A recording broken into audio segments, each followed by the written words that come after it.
wanted to.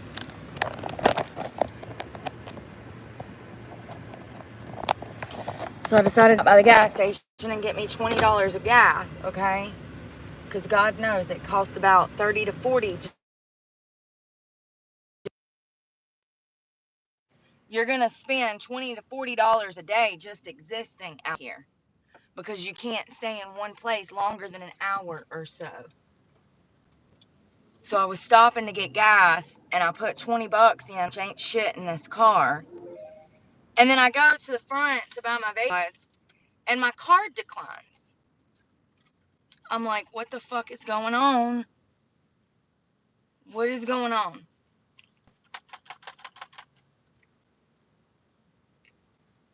The gas station is held over $100. Well, I didn't even have $100. So it messed everything up. I had to go in there 3 different times trying to figure out what money I had went. People just out here these corporations do not give a fuck. They don't care. When your money goes missing, they don't give a fuck. I'm sick of it. Bring back fucking ethics. There's a right way and wrong way to fucking run business. And if you were going to hold the damn $13 fucking dollars that I had, you should have made me go inside and pay. Like, why are y'all holding? And I know that they typically have a hold. You're missing the point.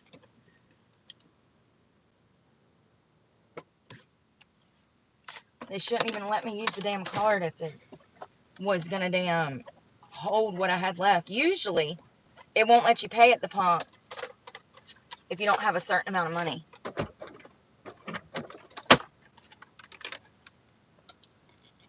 Good morning, good morning.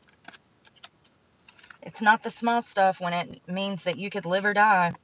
It's not the small stuff when it's all the money you have to fucking feed yourself. Fucking bunch of scammers everywhere I go. Scammers. Everywhere. All of them.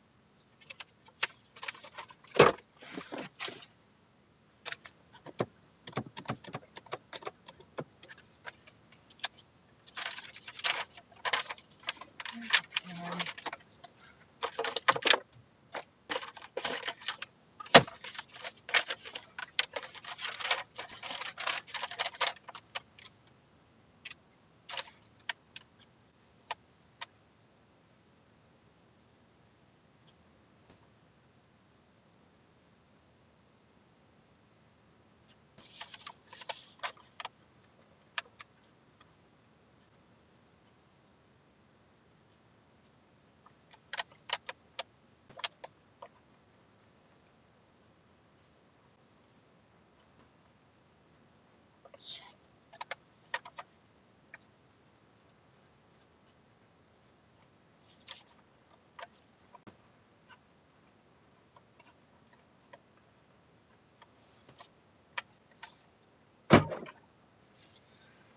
Trying to fill out this freaking voter registration thing that I'm late doing because God knows I don't have a minute to freaking breathe. I've been up since 4 o'clock and I've filled out 16, 17, 20 job applications just this morning and did a phone interview. Wasting my fucking time. At this point, I recognize that people are recognizing me from the internet, and I can tell immediately by their questioning whether or not it's a real interview or if they're just trying to pick my brain because they recognize me off the internet. The amount of job interviews that I have had in the past 6 months that were relevant to my channel and not to the job is unbelievable. People absolutely are nosy as fuck, and I know just because you wouldn't do something doesn't mean that somebody else wouldn't. Because you are logical does not mean that everyone is.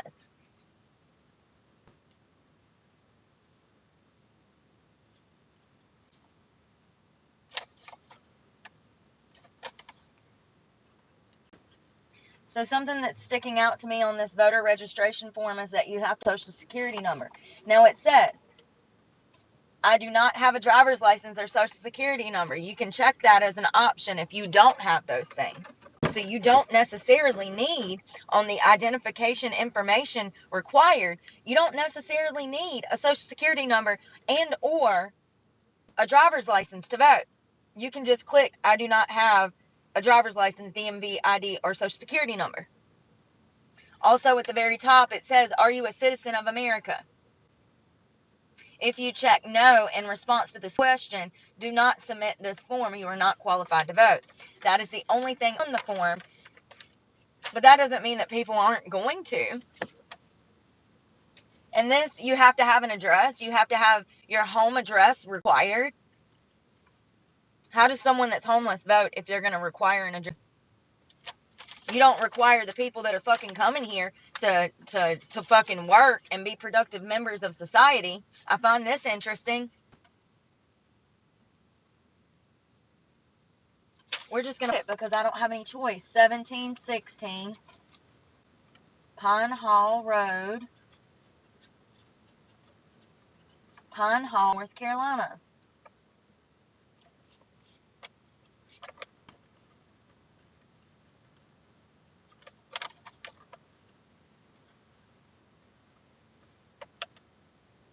County, that's Stokes. I moved here in 2004, so that would be, we'll just say 12804. Yes, it's the same address. And my P.O. box is 105.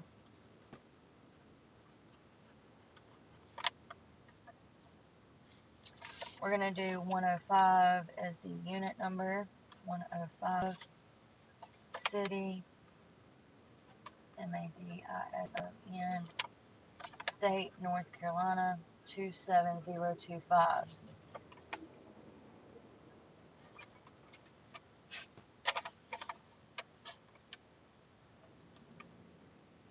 It says if you have no physical address, show on a map where you normally live. What the fuck are they talking about, yo? What map, Brenda? What fucking map? Do you see a map? Do you see a map? Do you see a map? What the fuck are they talking about? If you do not have an address, show a map where you live or normally sleep.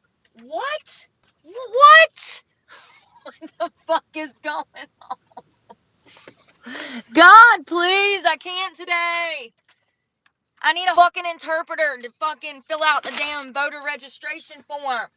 No wonder shit's a mess in society. They're worried about where X marks the spot. I just know the relevance. Does anybody know the relevance? Why this? It says, write the names of the nearest crossroads or streets to you. You cannot make this shit up. Put an X near the nearest crossroads or street.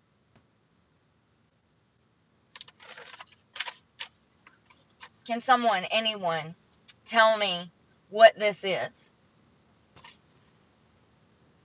And it literally... shit up. I can't make this shit up. This is why our government is failing, because they're worried about marking X, okay? It literally...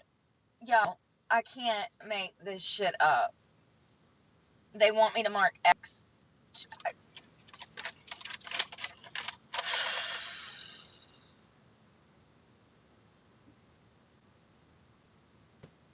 We're going to the post office to talk to my buddy because I don't know what to do, you guys. I'm literally about to pull my fucking hair out because nobody knows how to do their job anymore and they can't help me do what I need to do.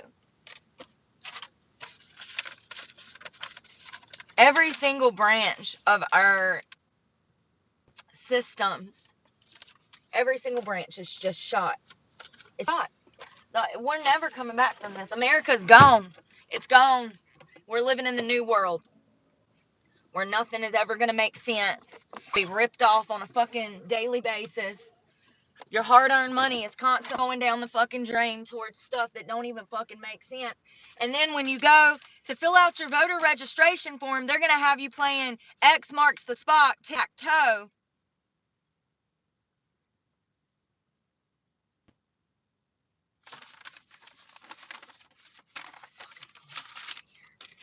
I just don't understand why I'm playing fucking tic-tac on my voter registration form. Sorry, call me crazy. I just think that it's a little unnecessary. I didn't know that I was going to have to damn check a box. You know what I mean? Like, what the fuck? It doesn't even make sense. What time is it? I feel like I need a blunt already. Seriously, I need something because I'm about to go off the fucking deep end. Between all the stupid people in the fucking courthouse, now the voter registration form don't even damn make sense. I mean, how can you fuck that up? It's a series of simple questions. Are you an American citizen? Where is your home address? Where do we mail this back to get in touch with you? Is that your primary or your secondary, or why they gotta make shit difficult? I mean, it don't even make sense. What railroads are you talking about? I know damn 15 in the damn one city next to me. So write the names of the nearest crossroads or streets. Draw X on the map to show where you live or sleep. What? Why am I drawing the U.S. government a fucking diagram of my hometown? What is going on out here? Hell, you want me to damn draw you a map of how to get home from work today too? Like, how are you making it? How are you making it? That is the stupidest shit that I've ever seen on any piece of paperwork. X marks the spot. At least the federal government says it does. Let's just go to the post office. Oh shit, they don't open until 12:30. Of course they don't. Of course they don't.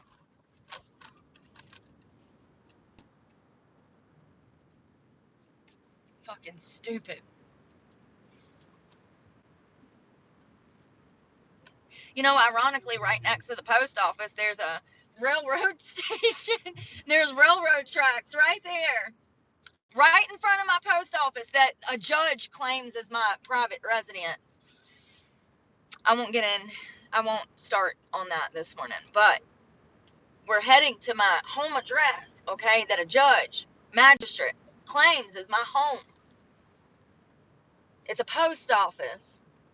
And we'll ask him what the hell I need to put on this because he'll know, because he knows that I use my P.O. box as my main address. Like, here's the thing. People tell homeless people to go get a P.O. box. You wouldn't believe how many businesses will not mail things to a P.O. box. YouTube is telling me that they're not mailing me my check because they don't deliver to P.O. boxes. That's why I haven't got my check, because I'm homeless. Yeah. Do you think there's anyone to call to resolve this issue?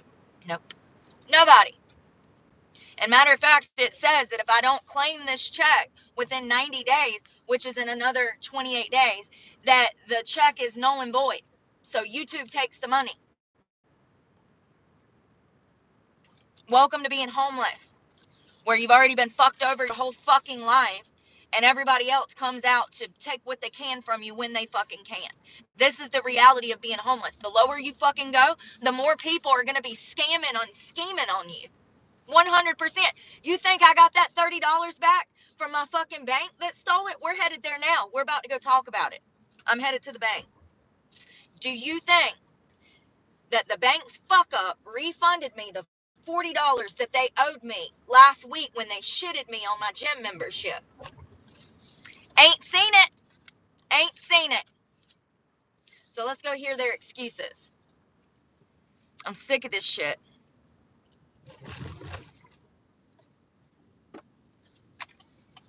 So first of all, I done called and told the bank to cut the damn card off twice. So that account was not supposed to be touched at all. When the card's off, the card's off. That means don't take no money in at all. And out. You don't touch it. Leave the fucking account alone. Then I get a notification that my account has been pushed into overdraft. And I'm like, how is this even possible? I told them to cut the damn card off. Twice. 2 hour freaking phone calls just to tell them to cut the fucking card off, okay? It's an act of Congress to even talk to anybody on the freaking phone anymore.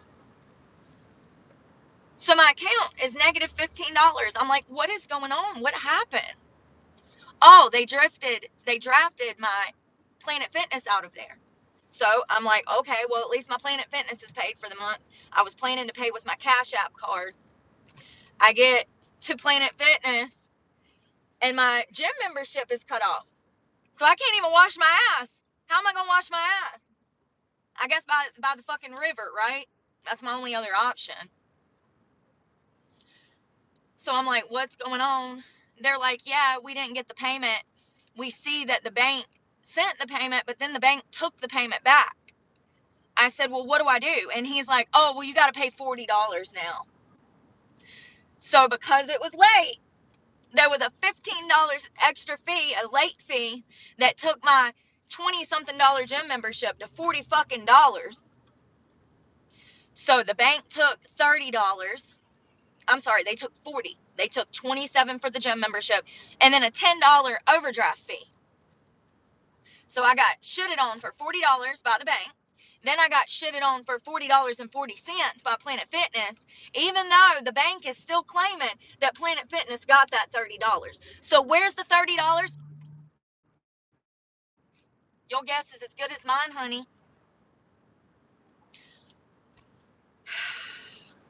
How many phone calls does one have to make? How many times do I need to call and tell them to cut the fucking card off for them to actually cut it off? You would think that one time would be good enough, but I can assure you, at First Citizens Bank, it is not. It is not enough. Apparently, you have to drive all the way the fuck over here like I'm doing now and show your ass to get some results. This bank has stolen thousands of dollars from me in the past 4 years. I've been keeping records of it. See, they do this thing where they overdraft my account in hopes of just charging me overdraft fees to make money off of me, and it's fucked up. I go through here, these ladies see that I'm living out of my fucking car, and instead of fucking helping me, they look for fucking ways to scam me.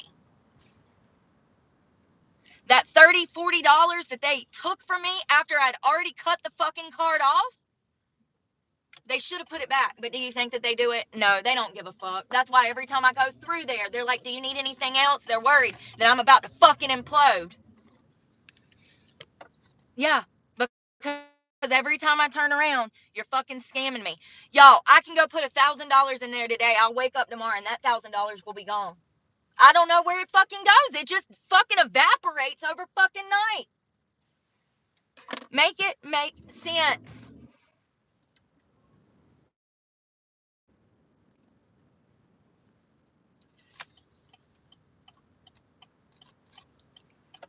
And I'm about 2 seconds from cutting this whole goddamn account off. Like, I'm done. I would rather put my money in the fucking ground than give it to a financial institution that wants to scam me for $10 or $15 every other fucking day.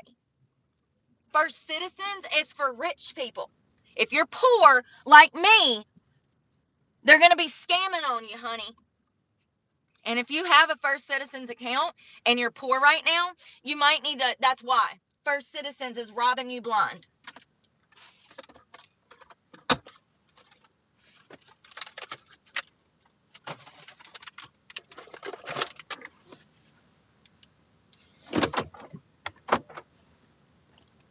I need a real cigarette. Seriously, that's where I'm at.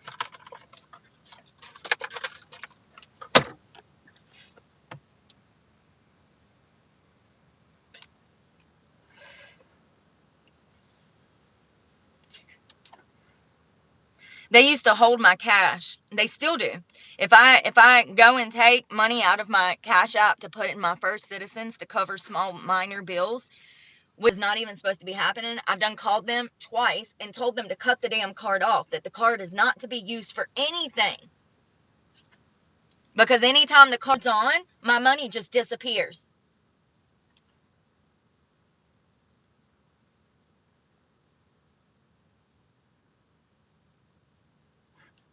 But I can make a $1,000 cash deposit. They will hold that cash for sometimes up to 2 weeks. Why? Why are you holding my cash? Why does it take 2 weeks for cash to clear? I'll tell you why. So that they can rack up overdraft fees. Because I'll make a cash deposit on a Monday. By Friday, I start making bills. I start paying bills. Come to find out, they never cleared the cash. So all the bills that I make send me into overdraft. Because they've been holding the fucking cash for damn 7 days.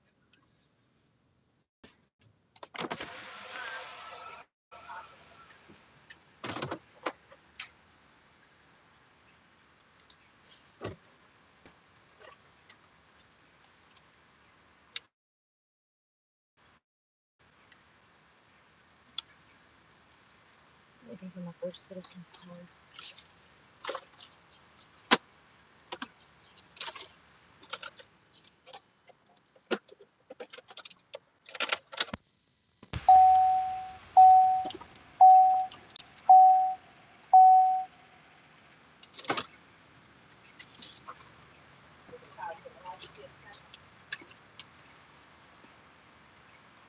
There it is. I'm like, where is my card? Freaking out.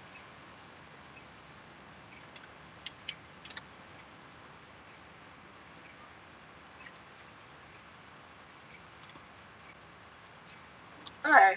Hello.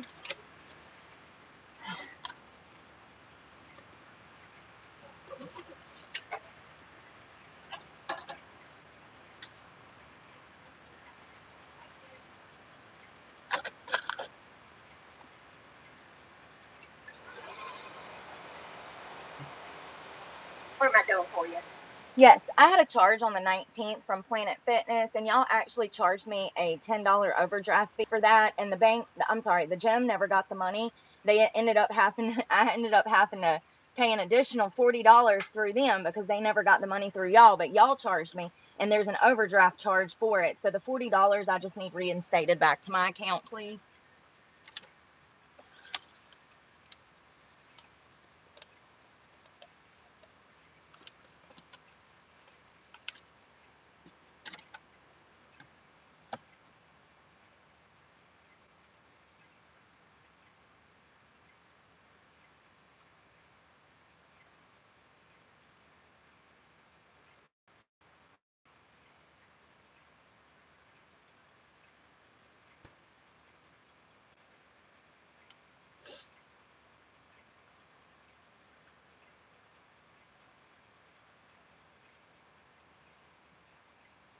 Also, while I'm here, can I cut that card off? Because I've already called twice to cut it off, and they still allow withdrawals to come out of there.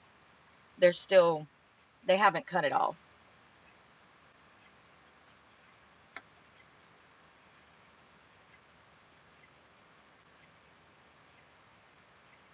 I'm trying to get on the Wi-Fi. See, I don't have Wi-Fi, so I can't show her what I'm talking about because it's on this phone. My Apple, I can't download anything on. Don't you love Apple? Scam artist.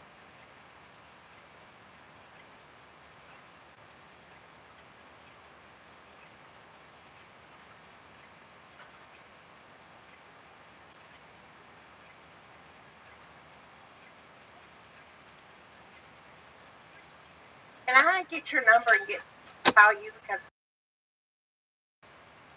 It should say Eden. It should say Eden Home Club.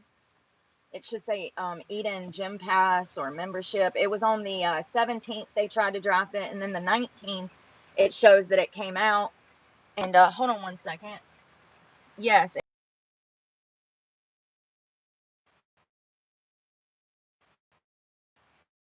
And yeah, that would be greatly appreciated.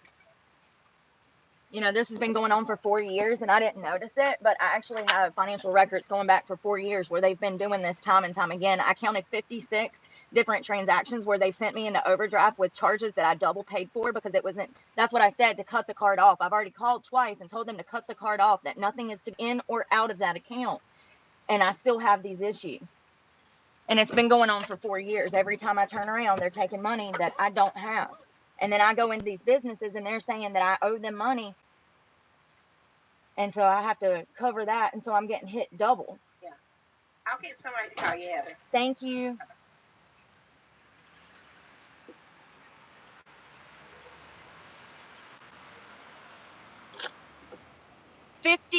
Over 50 transactions just like that. She said she'll have to get somebody to call me because it's not showing up on their end. Well, I pulled it up and showed it to her at the fucking bank. That's why it was missing. I got into my First Citizens.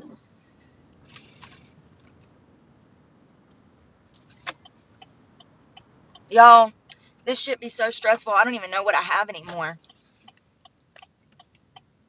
I don't even know what I have on what. I forgot. I do have Cash App and First Citizens on this phone, but I have to, every time I go into the account, I can't just click on the app and go in.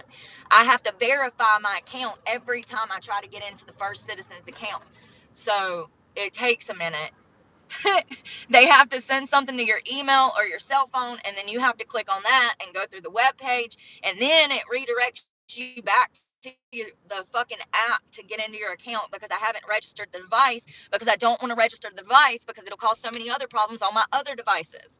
It's fucking complex. Whatever happened to just like the internet being the fucking internet? You can't even, you gotta damn give your blood type and a blood sample to damn get into anything nowadays. 15 damn passwords, Apple ID. And I showed it to her. It came out the 29th. It came out on the 19th. Stupid freaking people.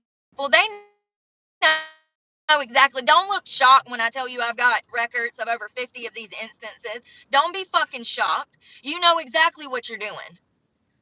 People just piss me. It's the audacity to lie to my fucking face that sets me off. I know you're a liar. The only people that don't know how scammy financial institutions are people with money. See, if you're poor like me, then you know exactly what the fuck I'm talking about right now. You got $30 in your phone account. You think that you're going to have that to eat on this week. All of your bills are fucking due. You don't have enough money to cover them. So you don't worry about your $30 to fucking eat on, because it's not even enough to cover a car payment. So then you're on your lunch break and you go to have lunch, and all of a sudden your account is negative $100 and something. Your insurance was drafted out of your bank account, unbeknownst to you. It's never happened before. This is what I'm talking about. It's not okay, and they do it. My insurance company has done me like that before too, and I usually pay and call. I call and pay.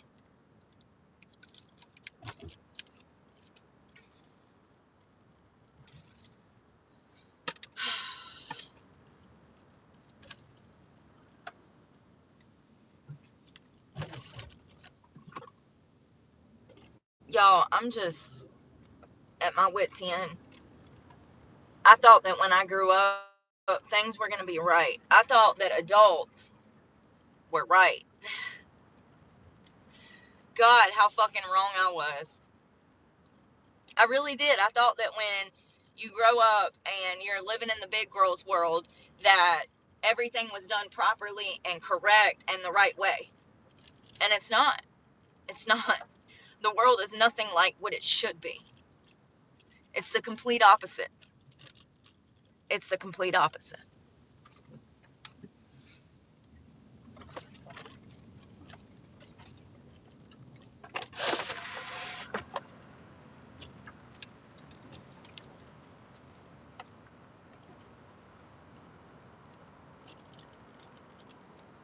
So my guy doesn't open until 12:30. I'm kind of hungry, but I live in a food desert, so there's not really much to eat.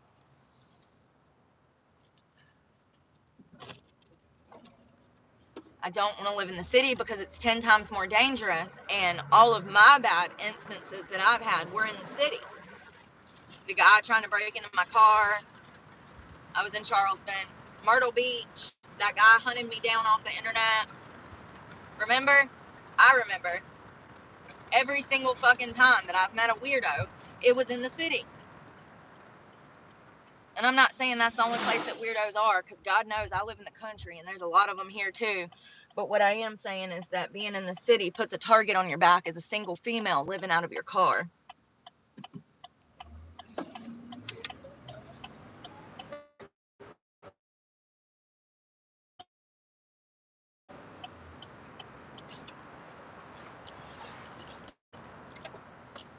Let's see if I can hop on this library's Wi-Fi. Come on, Grandpa.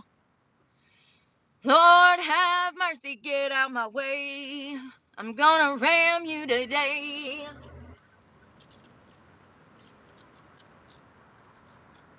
Some of y'all really just don't need to be on the road. And I'm not trying to be mean, I'm just being honest. Y'all are putting so many people's lives at risk driving 30 miles under the damn speed limit. You're putting your life at risk with me behind you because my patience is running thin. Louise, I need you to move. Hit the gas pedal, Louise. Hit the gas pedal.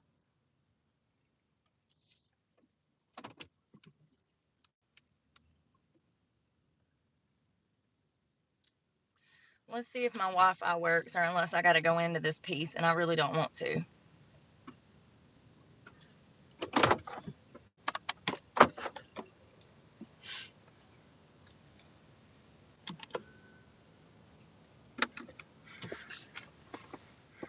Where the hell is my computer? Why can't I never find nothing? Alphabet stop. What is the alphabet stop? Oh, jealousy is not a good look on anyone. You know, people be like, oh, you don't look like this or that. And, bitch, and I still look better than you. Imagine that. Imagine a homeless woman looking better than your bitch ass. Ain't that sad? That's pretty sad. That's really sad. You ain't even got a profile picture. You hide behind a fake screen name and you want to come here and run your mouth to me, bitch? You're completely embarrassed by how you look. You know how I know? Because you ain't even got a profile picture. Damn. Ain't that sad? Imagine a homeless woman looking better than your bitch ass. The fucking irony. Y'all be doing it to yourselves. You know that, right? Y'all be doing it to yourselves. Oh, God, that's so funny. Imagine hiding behind a screen name and being a complete bitch, running your mouth to somebody who's out here doing more than you ever will.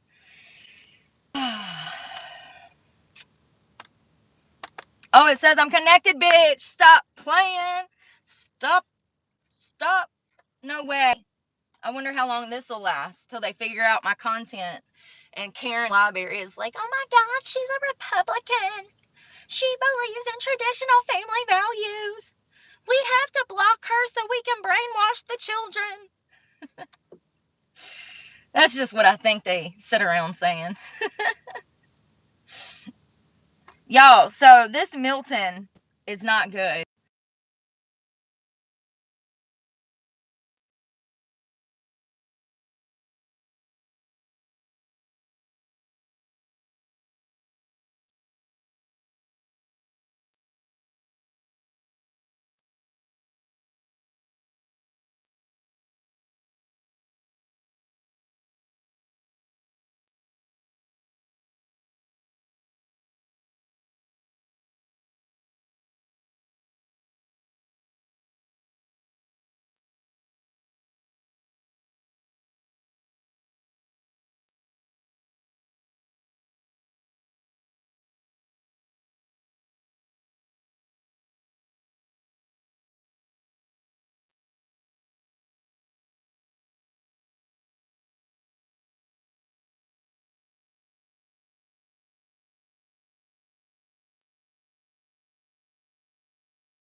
him, he will freaking watch what he does.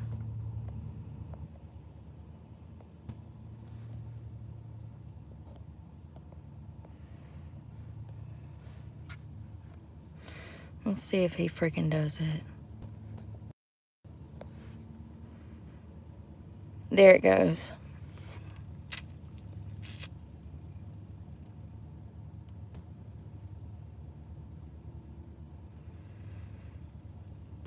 So that's only like 2 or 3 feet, which is enough to actually knock you off the ground. That 2 or 3 feet of water is more than enough to actually drown you, and the current of that water to take you under and not release you. What is that, like 5 or 6 feet? You're done. There's nowhere for you to go except on the tops of houses. And then, honey, you better pray that that house is rooted to the ground, because if not, that house could wash away. And at this point, even in 2 or 3 feet of water, he says that cars are floating in 2 or 3 feet of water. That's 9 feet.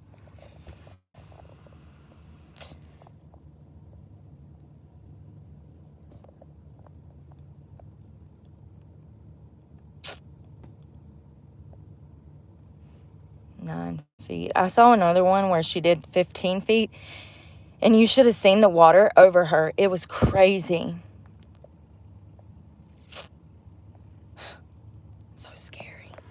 Hold on one second. Let me go back here and see what he says.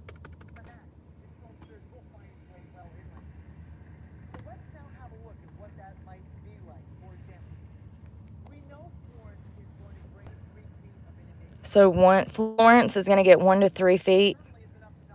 It's enough to knock you off your feet. And it can carry cars away 3 feet.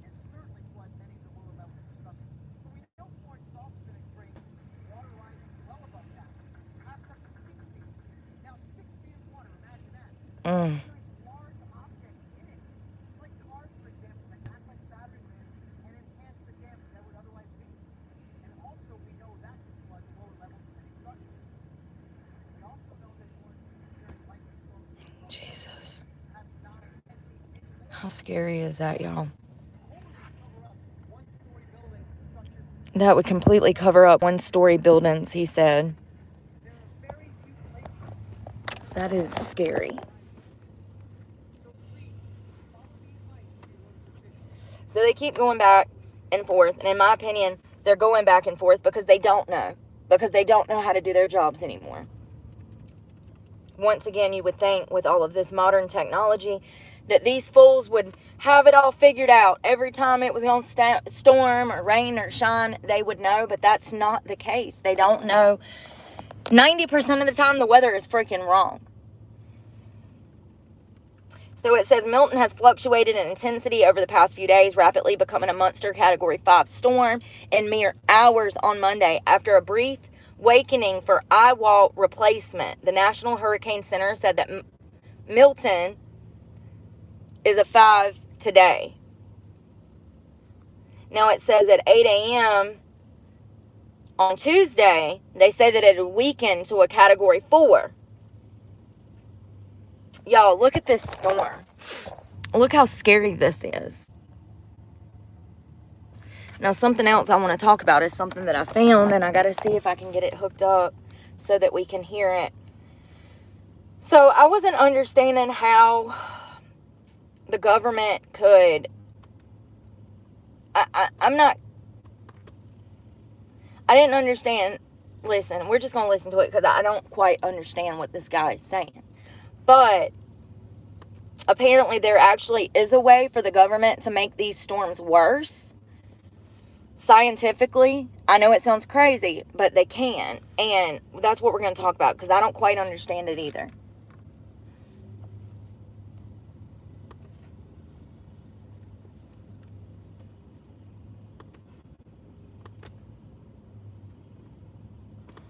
Let me just find it. By the way, Benny Johnson is hiring. And y'all, tell me why I'm going to apply. If you don't know who Benny is, this is Benny. He has millions of followers. He's hiring. He put out here, I'll show it to you. I'm going to apply through, why won't it let me? Why does it say it's not available on this device? Why?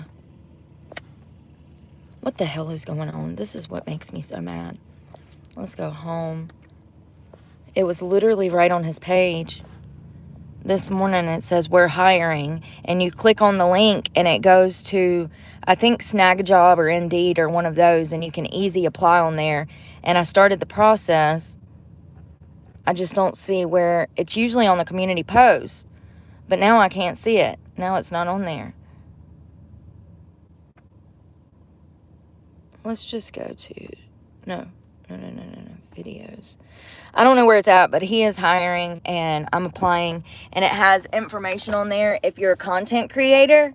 And I was like, maybe since I am, maybe he'll hire me. Y'all, do y'all know what, like, how much that would help me? I could actually investigate all kinds of stuff because I would have the funding, because that's what you have to have. You have to have money to make money, even on YouTube. Absolutely. So,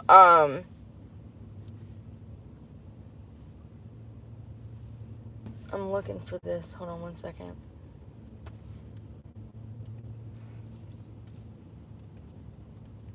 Here it is. So this has almost got 500,000 views. I gotta get this plugged up. Then why ain't it hooked? Oh my God. Jesus.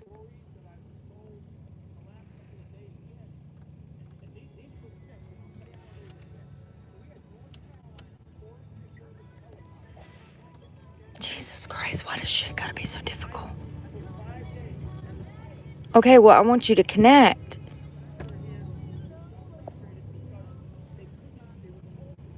Oh my God, I'm so aggravated, you guys. Why does shit have to be so difficult in life? Normally, it connects on its own. This is the first time I've ever had to do this. And my screen is broke. It won't work. And I'm gonna get a YouTube violation because of the damn music. There it goes. Now it wants to work. Ugh. One phone call, and it was to the Lieutenant Governor, Mark Robinson, and I'm going to give him a lot of Jesus. credit right now because All right. that phone call, he told me that nobody was in 100 counties, probably around 150 counties, from Apalachicola, Florida, all the way up to the Appalachian Mountains of western North Carolina. So probably looking at 150 counties, you know, in various states that are in a complete disaster zone. And so this is a federal emergency of epic proportions, of biblical proportions, that the federal government is basically has been totally absent, okay? I mean, absent. And I have folks that I'm working with right now, and I'll talk a little bit about what we did in North Carolina, what's going on in North Carolina, because people out around the country are, frankly, some around the world are asking where they can help, but certainly people around the country. So the big picture is we got about at least 150 counties that are in a total disaster zone, from northern Florida all the way up to in parts of Tennessee and of course North Carolina. In North Carolina, there's over 1,000 dead that have been confirmed to me, with just the body bags that have been filled.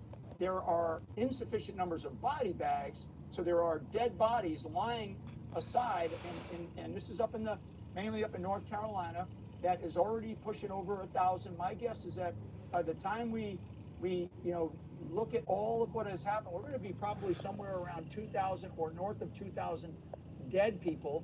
There are still people caught up in the hills of North Carolina and eastern Tennessee that 2 weeks later are completely wiped out. They're totally isolated. Homes are gone. And one of the things I want people to understand is that one of the things that you consider for humanitarian disaster recovery and relief operations, one of the first things you look at is the terrain and the weather conditions that are impending, right? So at nighttime right now up in the mountains of North Carolina, I'm very familiar with this area. I've trained up in there. I've been up in there many times in my experiences in the military, especially at Fort Bragg, North Carolina. I won't call it the other name, but Fort Bragg, North Carolina, which I will talk to in a second here with the potential deployment of other resources that the government has. So the weather conditions right now are wet. They are, because it's misty at nighttime, it rains at night. We're looking at weather temperatures that are in the low 30s. And in another week or two, certainly by the end of this month, we're going to start to see freezing conditions, possibly even an early snow in the mountains of North Carolina, where these people are still walking around with nothing. So because I'm going to talk about what types of resources need to be brought to bear and the things that I know that are being done. So the big picture is we're going to probably be north of 2,000 dead. We have at least 150 counties, maybe 200 counties from northern Florida all the way up into western North Carolina that are in this disaster zone. The federal government has done nothing. One other strategic component here, Benny, and for your audience, when they talk about FEMA's out of money or the federal government's out of money, first of all, it's our money, so never forget that, folks. Secondly, that our government has disaster recovery response funds, and Congress, now I'm talking directly to Speaker Johnson, right? Congress can reallocate funds, so funds that are being allocated overseas to some other crazy endeavor that we don't need to be part of, they can reallocate funds with one simple vote, and actually it's the Speaker of the House that can do that. So I don't want people to go, well, FEMA's out of money, the government's out. No, first of all, it's our money, and the Speaker of the House has the authority to be able to reallocate from one line item to another line item, especially for disaster recovery in the United States of America. And the President of the United States can do it with a stroke. It doesn't even take a pen. It can just be direct these funds to go to that effort immediately. The second thing is the President of the United States has the full authority to call out and federalize the National Guard, okay? And we probably are looking at a division's worth of capabilities that we need. So an Army division's worth of capabilities. So that's roughly somewhere between 15 and 20,000 personnel that we can get from the National Guard right now, with all of the logistics, all of the communications, all of the tonnage, all of the what they call mobile kitchen trailers. I mean, Yep. food. What'd I tell you? We can do water purification. The little numbers that have been sent, I think it's 1,000 from the Fort Bragg area. There's like another 500. This is just in North Carolina. We need a full mobilization right now. I'm serious about this. If you sprinkle fairy dust on me today and put me in charge, we would have an entire active duty division, because the active duty division, more than the National Guard has to come in. They got to go through all kinds of processes. They don't respond as quickly. So the 82nd Airborne Division, which is a 3-hour drive from the Western Hills of North Carolina, drive, not like a day or two to get there. They have capabilities that can be there literally in 2 hours, 4 hours, 24 hours. He's saying that people should have been sent from Fort Bragg to help the people of Western North Carolina, that it would have taken less than 3 hours for them to do that. Of the full complement of everything that Nick was just talking about. I have representatives on the ground doing a couple of things. One, they're collecting the intel right now. They're getting an assessment of the area, and these are the guys that are telling me how many body bags they're out of, how many body bags they need. There's still areas that they have not gotten into.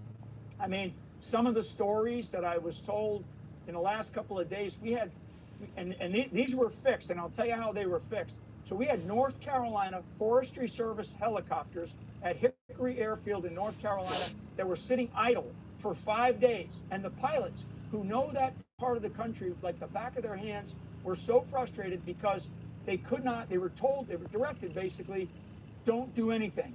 Okay, they would call up and go, hey, these guys are looking for help here, and we can help them. We know this area very well, because flying in the mountains with a helicopter is far more difficult than flying along a beach, right? Because you're up at a higher altitude. So there's a lot of dynamics and technical issues here that people have to be aware of. So these guys were sitting idle. One phone call, and it was to the Lieutenant Governor, Mark Robinson, and I'm going to give him a lot of cred right now, because in that phone call, he told me that nobody was answering their phones from the governor's office of North Carolina.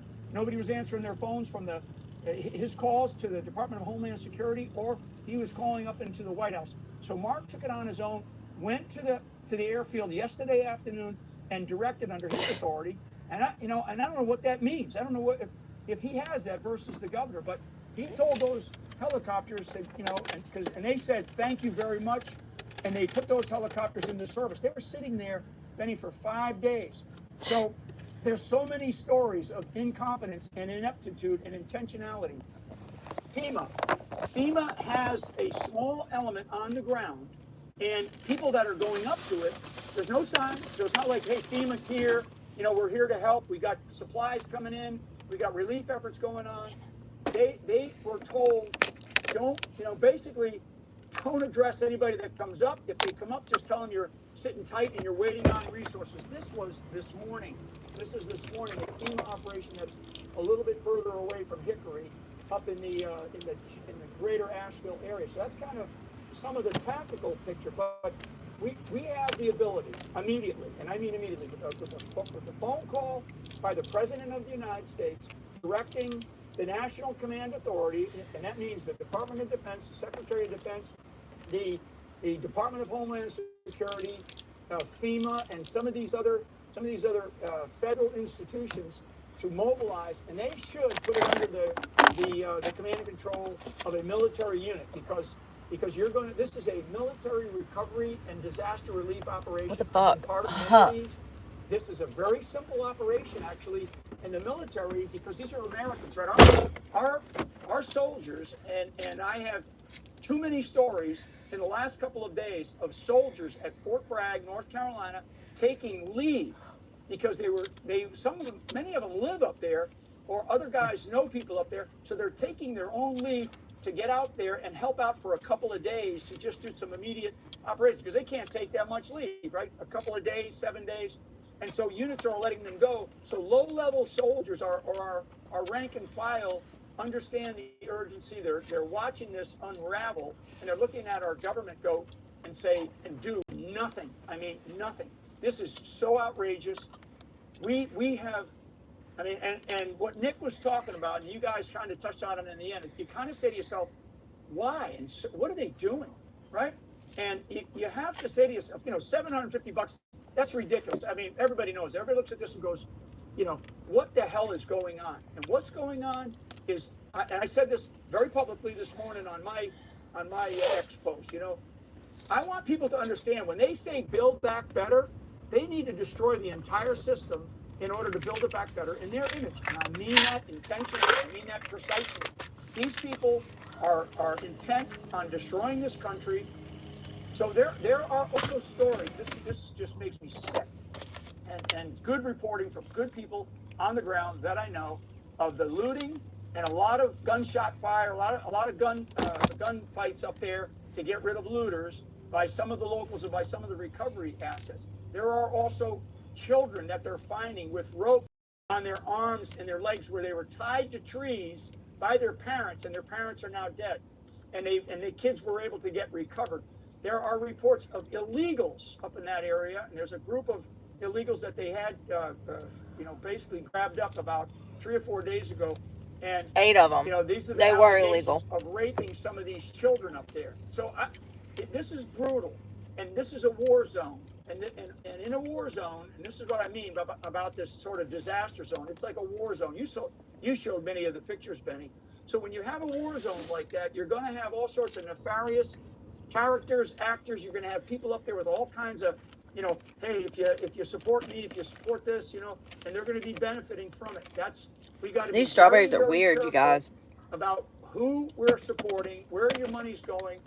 And I ain't never tasted none like this. I hope I don't die. In this area, because you're going to have fucking get E. coli or something. Seriously, it's disgusting. I'm just eating them because I bought it. The only way right now for a legitimate, well done, well executed recovery operation to take place is if the United States government commits at least a brigade-sized task force, which is about 7,000 to 8,000, men and women, soldiers with all of the requisite capability to get in there now. This is even outside the scope. They don't even taste like fruit. They taste like dirt. It's a big problem. And that doesn't mean that doesn't take away from the National Guard leadership. They can get a general up there who's got some guts and is ready to make some decisions. But the scale and scope of this, I ate half of them. Like I said, we're talking about so many counties in North Carolina, but we're looking at a much, much bigger problem. And so the larger the problem, the bigger the resources that you're going to require. And those resources, because we're talking about interstate problems here, it has to come from the federal government. And for the federal government to say we're out of money is total bullshit. It's total bullshit. Excuse my Irish, Benny, to your audience.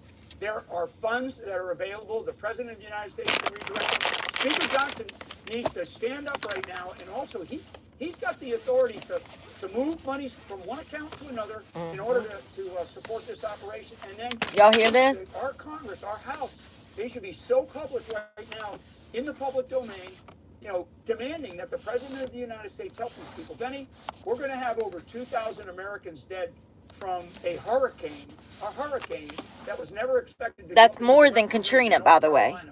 And I said, the people that would make it greater than Katrina. And will be recovered. Just to be clear. Bodies from northern Florida all the way up to the hills of western or eastern Tennessee and western North Carolina. Benny, there are entire segments of I-40, and I've seen the videos. Gone. I-40, which is a major federal highway that cuts right through. The entire mountainside came down, right? So there's an entire section. They're talking about well over a year to repair that. I mean, this is something that is so big.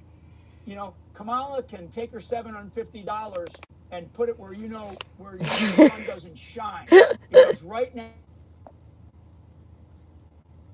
of a much more massive relief effort, and frankly, I hate to say this because it sounds like I'm crazy, but abutting this up to the most consequential election in our history that we are about to experience, it just smells bad. It tastes bad.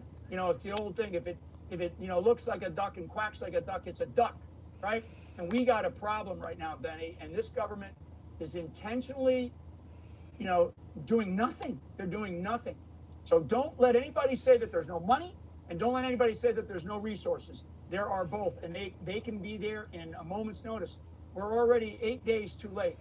And for the 82nd Airborne Division and 18th Airborne Corps, Fort Bragg, North Carolina, I guess it's now called Fort Liberty, for those resources to sit there, what? Are they waiting to go to the Ukraine? Are they waiting to go to the Middle East? Ooh. We have got to get these resources, because that division, I can tell you, I've spent almost half of my career at that, more than half of my career at that base. In the world of special operations, in the world of really high-end capabilities, I mean, tonnage, clothing, food, logistics, bridging, trucks, air mobility. They have they have more than a brigade's worth of aviation assets. They have a totality of command and control capabilities. Just an ability to go up on, and I know some of the area up there, like there's some fairground areas, and then you have some off-site airfields where there's large open space where the space can be cleared immediately, just bulldoze. Because even the Army at Fort Bragg has bulldozers, has cranes, has all this complement of capabilities. All of that can be brought to bear. You clear up a couple of spaces, you start flying around there, you actually run it like we ran operations in any war zone in the country, because that's what this is. In fact, it's worse than a war zone. You've seen the pictures, you've shown the videos on your screen. We need to there with military resources, and we need to do it now. And I mean now. And I'm thankful, actually, because I think Ron DeSantis sent some bridging assets up there from the National Guard and from the State Guard, but certainly from the National Guard. Other governors need to start coming together, folks, because if Joe Biden, he's not there, okay? Joe Biden needs to be 25th Amendmented out. Kamala Harris, who has no concept of what I just said in the last 15 and 20 minutes. Zero concept. But there are people in our government, and there's certainly people in the Department of Defense. Lloyd Austin should be ashamed of himself. As the Secretary of Defense, he knows full well what the U.S. military is very capable of doing. Where is my all toothpaste? complements, whether it's National Guard, whether it's our reserve forces, or whether it's our active duty.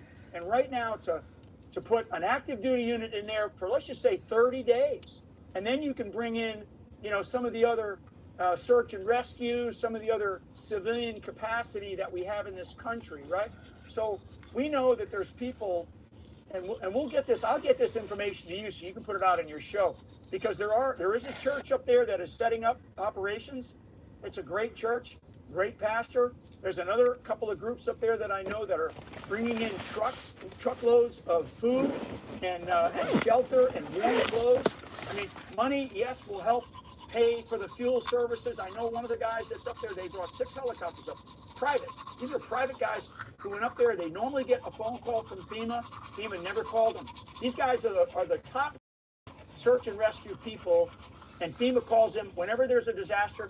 FEMA never called them. And so they're up there on their own because they just give a shit about what's going on.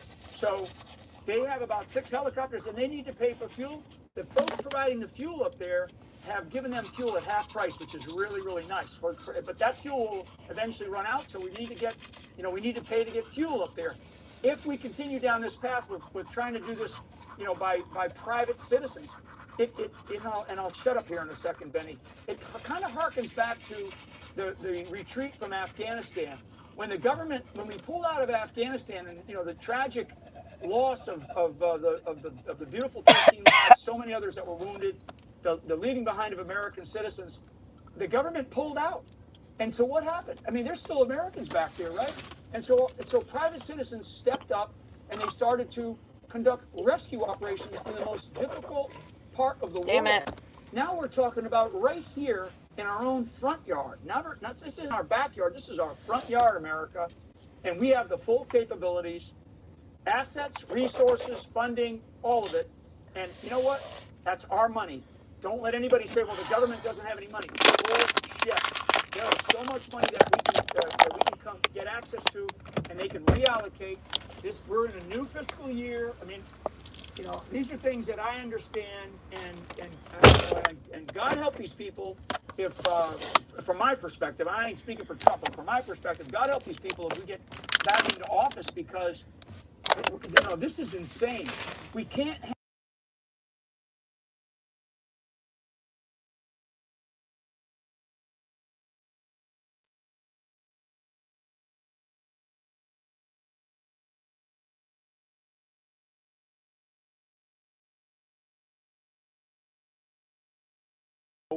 what do we do?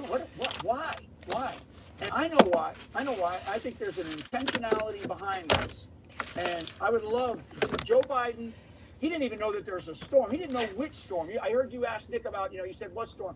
He was like, what storm are you talking about? Are you shitting me? And I'm getting Irish on you here. I want to calm my voice a little bit because I had a zip. We have American citizens that are at risk, that have died. I cut my lip shaving my face. We have the full. You can see where I actually cut it. I took a piece of skin off. Period of time, and I'm talking about for the next certainly 90 days. I've never had that happen before. The razor, I guess I had shaved with it before. I thought it was a fresh razor. It had hair in it, and the hair is what cut me somehow. I don't even know how to explain it. There was hair left over in the razor, and it like jabbed me, and it cut my skin somehow. I felt it when it happened, but I thought that it wasn't that bad. And then this morning, I wake up, and it's like blood had pulled up. We get in with CBs, and we build plywood homes. I mean, we can bring in complements of trailers. I mean, so much can be done, and our government is on its rear end doing nothing, hoping. What they're hoping for? They're hoping that it affects the election and the outcome of election, particularly in places like Georgia, like North Carolina, are affected so much. But I can't imagine, Nick highlighted it, trying to get people to be able to vote, right? I mean, that's the last thing that is on my mind for these people. I want Donald Trump to get back into office. Donald Trump has to have, an entire battalion of infantry around him to protect him from being killed by, frankly, some of it might be Iranians. Some of it's probably people in our own damn government working with Mexican cartels and working with other criminal elements to kill this man. So that's another discussion for another day. I know you wanted to talk about something that Jack Posobiec had posted, and I think Jack's right about that there's other plots afoot, and this is insane where we are as a nation, never mind what Mother Nature and our government, absolutely, what Mother Nature did and what our government has failed to do. Hold on one want second. people to, I will get to you places where people can give that I totally have vetted, totally trust. And frankly, yes, the organizations that are helping, they need the money, but the people need shelter. They need thermal sleeping bags. They need little until our government kicks in, until something kicks in. They need tonnage. They need clothing, warm clothing. They need preserved foods, right? What did I tell y'all? Clothes.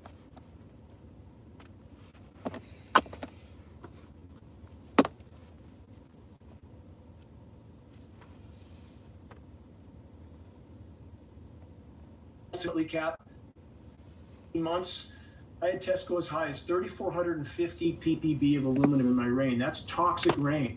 And aluminum is toxic, for those that don't know, to all life forms, period. No exceptions. And though we have some that try to cover this issue up, claim aluminum's a common element in our strata, which is true. We should expect it everywhere. Not in free form. That's the key. Aluminum does not exist in nature in free form. If it's in free form and it's in your rain, it's been mined, refined, and dispersed, period. So that's what started me on this journey, Cap. So help me understand, first of all, what does it mean? What does free form mean? It means it's not bonded to any other element. It's bioavailable. And we're talking about aluminum nanoparticle. And for your listeners that don't know how small a nanoparticle is, you can fit 1,000 nanometers across the width of a single human hair. It's inconceivably small. 100,000. It's 100,000 nanometers across the width of a single human hair.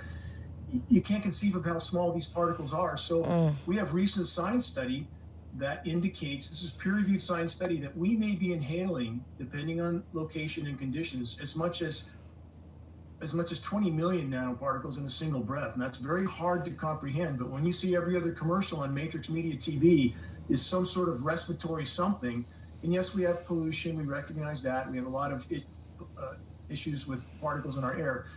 But we've extrapolated from rain testing, working with the University of Minnesota, and geoengineeringwatch.org is the most credible source of data on this issue. We strive to be that source. We're the only ones that have done the kind of testing we've done and the dimming. We took a National Oceanic and Atmospheric Administration flying lab to altitude, top scientists, sampled what heavy aircraft were emitting, processed that at Rensselaer Polytechnic in New York, world-renowned institution. We don't say it if we can't back it up. So working with the University of Minnesota, with hundreds of rain tests, we extrapolated what the likely global annual dispersion was. 40 to 60 million tons of these particles dispersed annually as part of these operations. Oh my goodness. So you shared a lot, and I want people to kind of catch the gist of what you said there. You're not just a guy who is pulling together information that you're finding on the internet and putting clips together. You worked with the top engineering firm in the world for a period of time, and now with the work that you're doing, I'm guessing, let me kind of craft your story or understand your story a little better. Did you make this discovery about this dimming effect that's happening with with solar energy? Did that take place before you finished working with them or after you finished working with Bechtel? Way after. I left Bechtel Power at a very young age because what I saw I did not want to become. It's a very corrupt company. You don't become that size of company working with criminal cabals masquerading as governments without being very corrupt yourself. It's like Halliburton, and I'm sure people are familiar with the corruption there. So sure. I've been on my own ever since. But the testing we've done, and also working with former government scientists, U.S. Forest Service, Fish and Game, and their studies as well, soils testing, and that's what Geoengineering Watch has done. And for those that know who National Oceanic and Atmospheric Administration is, the nation's weathermen, and NWS, National Weather Service, both of those agencies have an illegal federal gag order on them right now. Why would you need to gag the weathermen if there wasn't something very big to hide? I had a NOAA scientist, Cap, say to my face, we all know what's going on. We're alarmed as hell. We have no First Amendment protection. We don't know what to do, quote unquote. Wait, time out. This gag order is taking place right now on these weathermen? Right now, all agency operations, National Weather Service and NOAA, only federal, the government's weathermen. That does not apply to network meteorologists, but they're reading the same scripts, passes right down the line. They use the same terms, And sometimes you'll see when someone didn't get the updated script in time, they're still on the old script and their forecast is completely off base because, again, we're talking about the schedule weather, and the schedule can change at any moment. But again, he's talking about how the news and weather is bought and paid for specifically meteorologists. Y'all know how I've been telling you that the weather is always wrong and meteorologists don't know how to do their damn job anymore. He's talking about there's a gag order on like 6 of them right now. They can't even speak about what they're going through. Just pay attention. And this is published. In fact, to try to help people disseminate this issue, we pass on printed materials at Geoengineering. That's another thing he's talking about, SRT. SRT, that's another thing that he's going to be talking about. The title is the government manipulating Hurricane Milton? Sell anything. We pass on printed materials, colored, glossy satellite images, our booklets, and in that is a copy of the federal gag order against National Weather Service and no employees, so people can see it with their own eyes. So the bottom line is, again, when we have a local meteorologist stating a week in advance that a particular day will be mostly sunny or filtered sunlight, and those terms are used here in Northern California on days when we have not a single natural cloud in the sky, only sprayed, dirty, filthy looking canopy of aerosols, how would that meteorologist possibly know that spray dispersion was going to occur on that day, 7 days in advance? And we have aircraft traveling all kinds of trajectories across our skies where there are no commercial routes at all. We'll have virtual grid patterns one day and nothing the next, with no change in atmospheric conditions. Yep. People need to use their sense of reason. And this whole condensation trail narrative, Cap, is a massive deception perpetrated on populations. We have up-close film footage at geoengineeringwatch.org. We're only asking people to believe what they see with their own eyes, not anything that we say because we say it.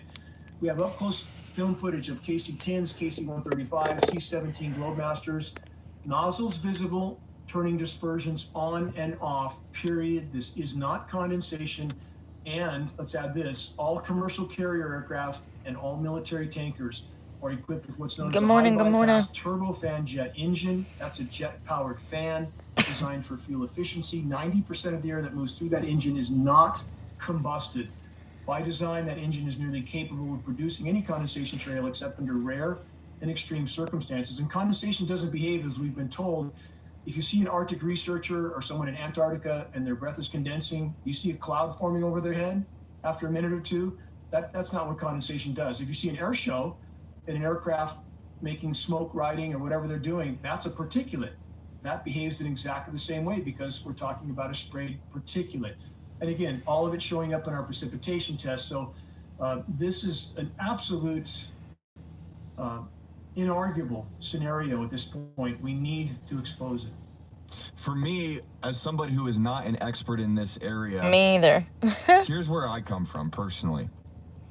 People would follow me and they would say, Cap, you definitely lean way more right on the spectrum politically, and not that every quote unquote conspiracy theory deserves the time of day, but I think what's interesting in regards to this conversation particularly, I've seen enough from the media, Dane, where anytime there's a very quick and seemingly coordinated effort to shut down or to discredit a narrative, to me it always makes me ask the question, well, what's really going on here? Because for me, if we really live in a free speech society, the truth should just win out. Let people say what they want to say. Why are we so quick to just demonizing and saying that this is misinformation or whatever? And for my audience's sake, here's why I'm personally curious about this. Number one, if this is true, that the government is actually manipulating the weather, and whether purposefully or this is just kind of a misfortunate or unfortunate side effect of what they're doing, is they're causing, knowingly or unknowingly causing these natural disasters to occur. That's human life at stake. That's worthy of a conversation, in my opinion. And if we already know that the powers that be are genetically modifying food, they are tampering with elections through social media, they're tampering with the dispersion of media through legacy media. Now we're at the point where they're actually manipulating biological genders, and they're not ashamed of talking about that. Why would it be so far-fetched that they could create some sort of technology that would actually manipulate the weather? In fact, one of the things that I discovered, and by the way, guys, hold on tight, because I know what Dane's talking about is he's kind of giving some context into why he became passionate about this, but you're going to see how all this connects with what we're dealing with right now with these hurricanes. But one of the things I discovered in your documentary, in fact, it was the opening scene of the documentary, was all of these patents. There were actual patents showing how, you know, people are making technology, and this wasn't like a very far-fetched thing a while ago. In fact, I want to share my screen, because there's a technology that, or a patent that I just found shared on x.com that I'd love your take on this. I mean, quite honestly, I'm not a patent expert, but this just popped up, patent US 200-300-85296A1, hurricane and tornado control device. So What? I'm not sure if this is one that you show in your documentary, but nevertheless, when you look at this patent, that is quite obviously US, United States. Technology Yep. to control tornadoes. So for me, it's like, okay, we have at least one example there. But is that something that you've seen as far as actual evidence that the government or other private entities are creating products that can manipulate and tamper with the weather? Absolutely. That patent and about 200 more are on it's titled the Extensive List of Patents at geoengineeringwatch.org. People can look at this themselves. They can research this themselves. And let's back up all the way to 1947, Cap, at the U.S. military's deployment of Project Cirrus, which was their initial hurricane intervention operations.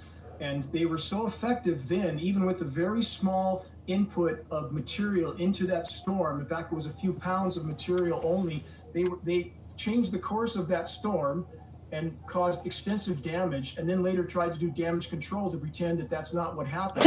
Just like, Cap, did you see recently in Dubai, about a week after Dubai decided to ditch the US dollar, they were hit with 2 years worth of rain in 6 hours? Did you see that? Dubai, I didn't know the time frame, but I've seen videos of just absolute crazy rainstorms in Dubai, and I've also seen videos pop up from legacy media, not just from a social media source, but legacy media doing interviews about these things called cloud seeding in that part of the world. So I don't know if all of those are connected, but to me, it's like it hasn't been a secret until recently. They're different animals, and they construct this for a reason, to try to hide climate engineering operations behind. That was the first thing that came up. Which is a completely different animal. So for cloud seeding, which are known and acknowledged operations, we have about 300 across the U.S. Oh my God. That typically is a single engine. That's crazy. That might That's what they're saying. They're saying that they have the capabilities. 10 kilos of material in a flight. Now we're talking about, with climate engineering, a single aircraft. Climate engineering can disperse 100 tons of nanoparticles in a single flight. So they want people to believe these two animals are the same. They are not. So with Dubai, they initially acknowledged that weather intervention operations. What did he call it? That this epic, never before weather engineering. And then they tried to walk that back. So this was not just some strong rainstorm. It was completely unprecedented, and it happened to be less than a week after Dubai announced it's a real thing. $1. Oh my so God. If we look at the control of precipitation on that scale, do we have historical precedents for this type of control? Yes. Climate engineering. Thank you, Ashley. U.S. military weather modification operations, a matter of historical record, were so successful at controlling the flow of precipitation that by 1976, international treaties were formed to forbid weather warfare. And not that anybody pays attention to that, but this is historical record. So again, for those that claim this can't be done or our government won't do this, let's look at an acknowledgement from the Washington Post, 1977, in regard to the toxicological effects. As of 1977, the Washington Post acknowledged the U.S. military had conducted no less than 239 open-air biological tests on innocent, unknowing U.S. civilians. How many have they done since? If we look at, you've seen, Cap, the Nevada nuclear bomb detonations. You've seen historical pictures of that, right? The bomb goes off and soldiers jump out of the trench, run toward the blast center. Have you seen those historical military photos? I haven't. Well, they detonated bombs they were testing in Nevada, right? What? Sure. Yeah. They did about 500 tests there. How many people know that no less than 500,000 Americans are attributed to dying eventually from the downstream effect of those tests. All the soldiers that were put in the field for those tests and the filming of those tests all died early deaths because of radiation exposure. So again, where was this? Hold the on. government is some benevolent Where was that? Pictures of that, right? The bomb goes off and soldiers jump out of the trench, run toward the blast center. Have you seen those historical military photos? I haven't. Well, they detonated bombs they were testing in Nevada, right? You know that. Nevada. Yeah. Nevada. They did about 500 tests there. How many people know that no less than 500,000 Americans are attributed to dying eventually from the downstream effect of those tests? All the soldiers that were put in the field for those tests and the filming of those tests all died early deaths because of radiation exposure. So again, for those that think that oh my God, my man is speaking facts over here, you guys. Jesus Christ, we're going to read about all this in a minute. Well-intentioned people in the military, but it's up to them to break out of their compartmentalization and the programming that comes with the military. I didn't know about that. Enforce the oath which they were given to protect their Bill Gates, I believe you. Domestic. And those who are actually running the military, ultimately, Cap, it's those who print the money. It has nothing to do with elected officials, which I'm communicating with, by the way, at an hour conference call this morning with congressman from Tennessee. I'm communicating with the congressman and we passed legislation in Tennessee. Did you know that? Tennessee has just passed legislation signed by the governor forbidding climate engineering over their state. Who? When did that happen? It happened 4 or 5 months ago. There's about 7 or 8 states in tow, and the congressman from the Carolinas, which I also had an hour conference call with last week, they absolutely know this is going on. They're livid. They're trying to band together behind the scenes so they don't get a boot put over their neck, because they'll try to hide these operations from the public and deny them until the last possible moment. Because as soon as this is in the open, every single climate cataclysm then becomes a potential liability to those in government. And to elaborate on that, at geoengineeringwatch.org under our documents section, we have documents like an 800-page U.S. Congress congressional document that outlines the intergovernmental cooperation, even between otherwise adversarial nations like China, Russia, U.S. They are including and cooperating on these issues. And in that document, it calls for the specific blanket legal immunity for anyone and everyone involved. I'm just pulling up your website right now so that people can go check this out for themselves. That's one thing I appreciate about you, Dane. Just so you guys know who are watching. Geoengineering Watch. Dane, before we began this recording, I said, hey, I want to make sure that we are giving people every opportunity possible to look into Geoengineering Watch. You know, the desire here is not to just put on our tinfoil hats and get people worked up about nothing. We want to show the data. We want to show the truth. If you go to geoengineeringwatch.org, you can go, I think they can check out the actual documentary there, The Dimming. So go check that out. Go under documents. Here's the whole list of patents that he was talking about. This guy, Dane, and his team, they have worked extensively to pull all of this stuff together. And I'm telling you, like, the case is pretty hard to come against. I want to share, Dane, the video. I think that you guys just put this up regarding Hurricane Helene. I'm going to share my screen one more time, and I might try to configure my screen a little bit better here. It's so fully narrated on its own, too. Okay, what we're seeing there, that's Hurricane Helene as it's migrating inland. The blue flashes are frequency transmitter installations. It's called the NexRad network. Those transmissions have a repelling effect on the storm mass that's saturated with electrically conductive particles, so it can repel or corral that moisture wherever they want it. Where they de-energize, where you see the storm migrating to the northeast and there's nothing in front of it energizing, that creates a clear path for that moisture to migrate further north.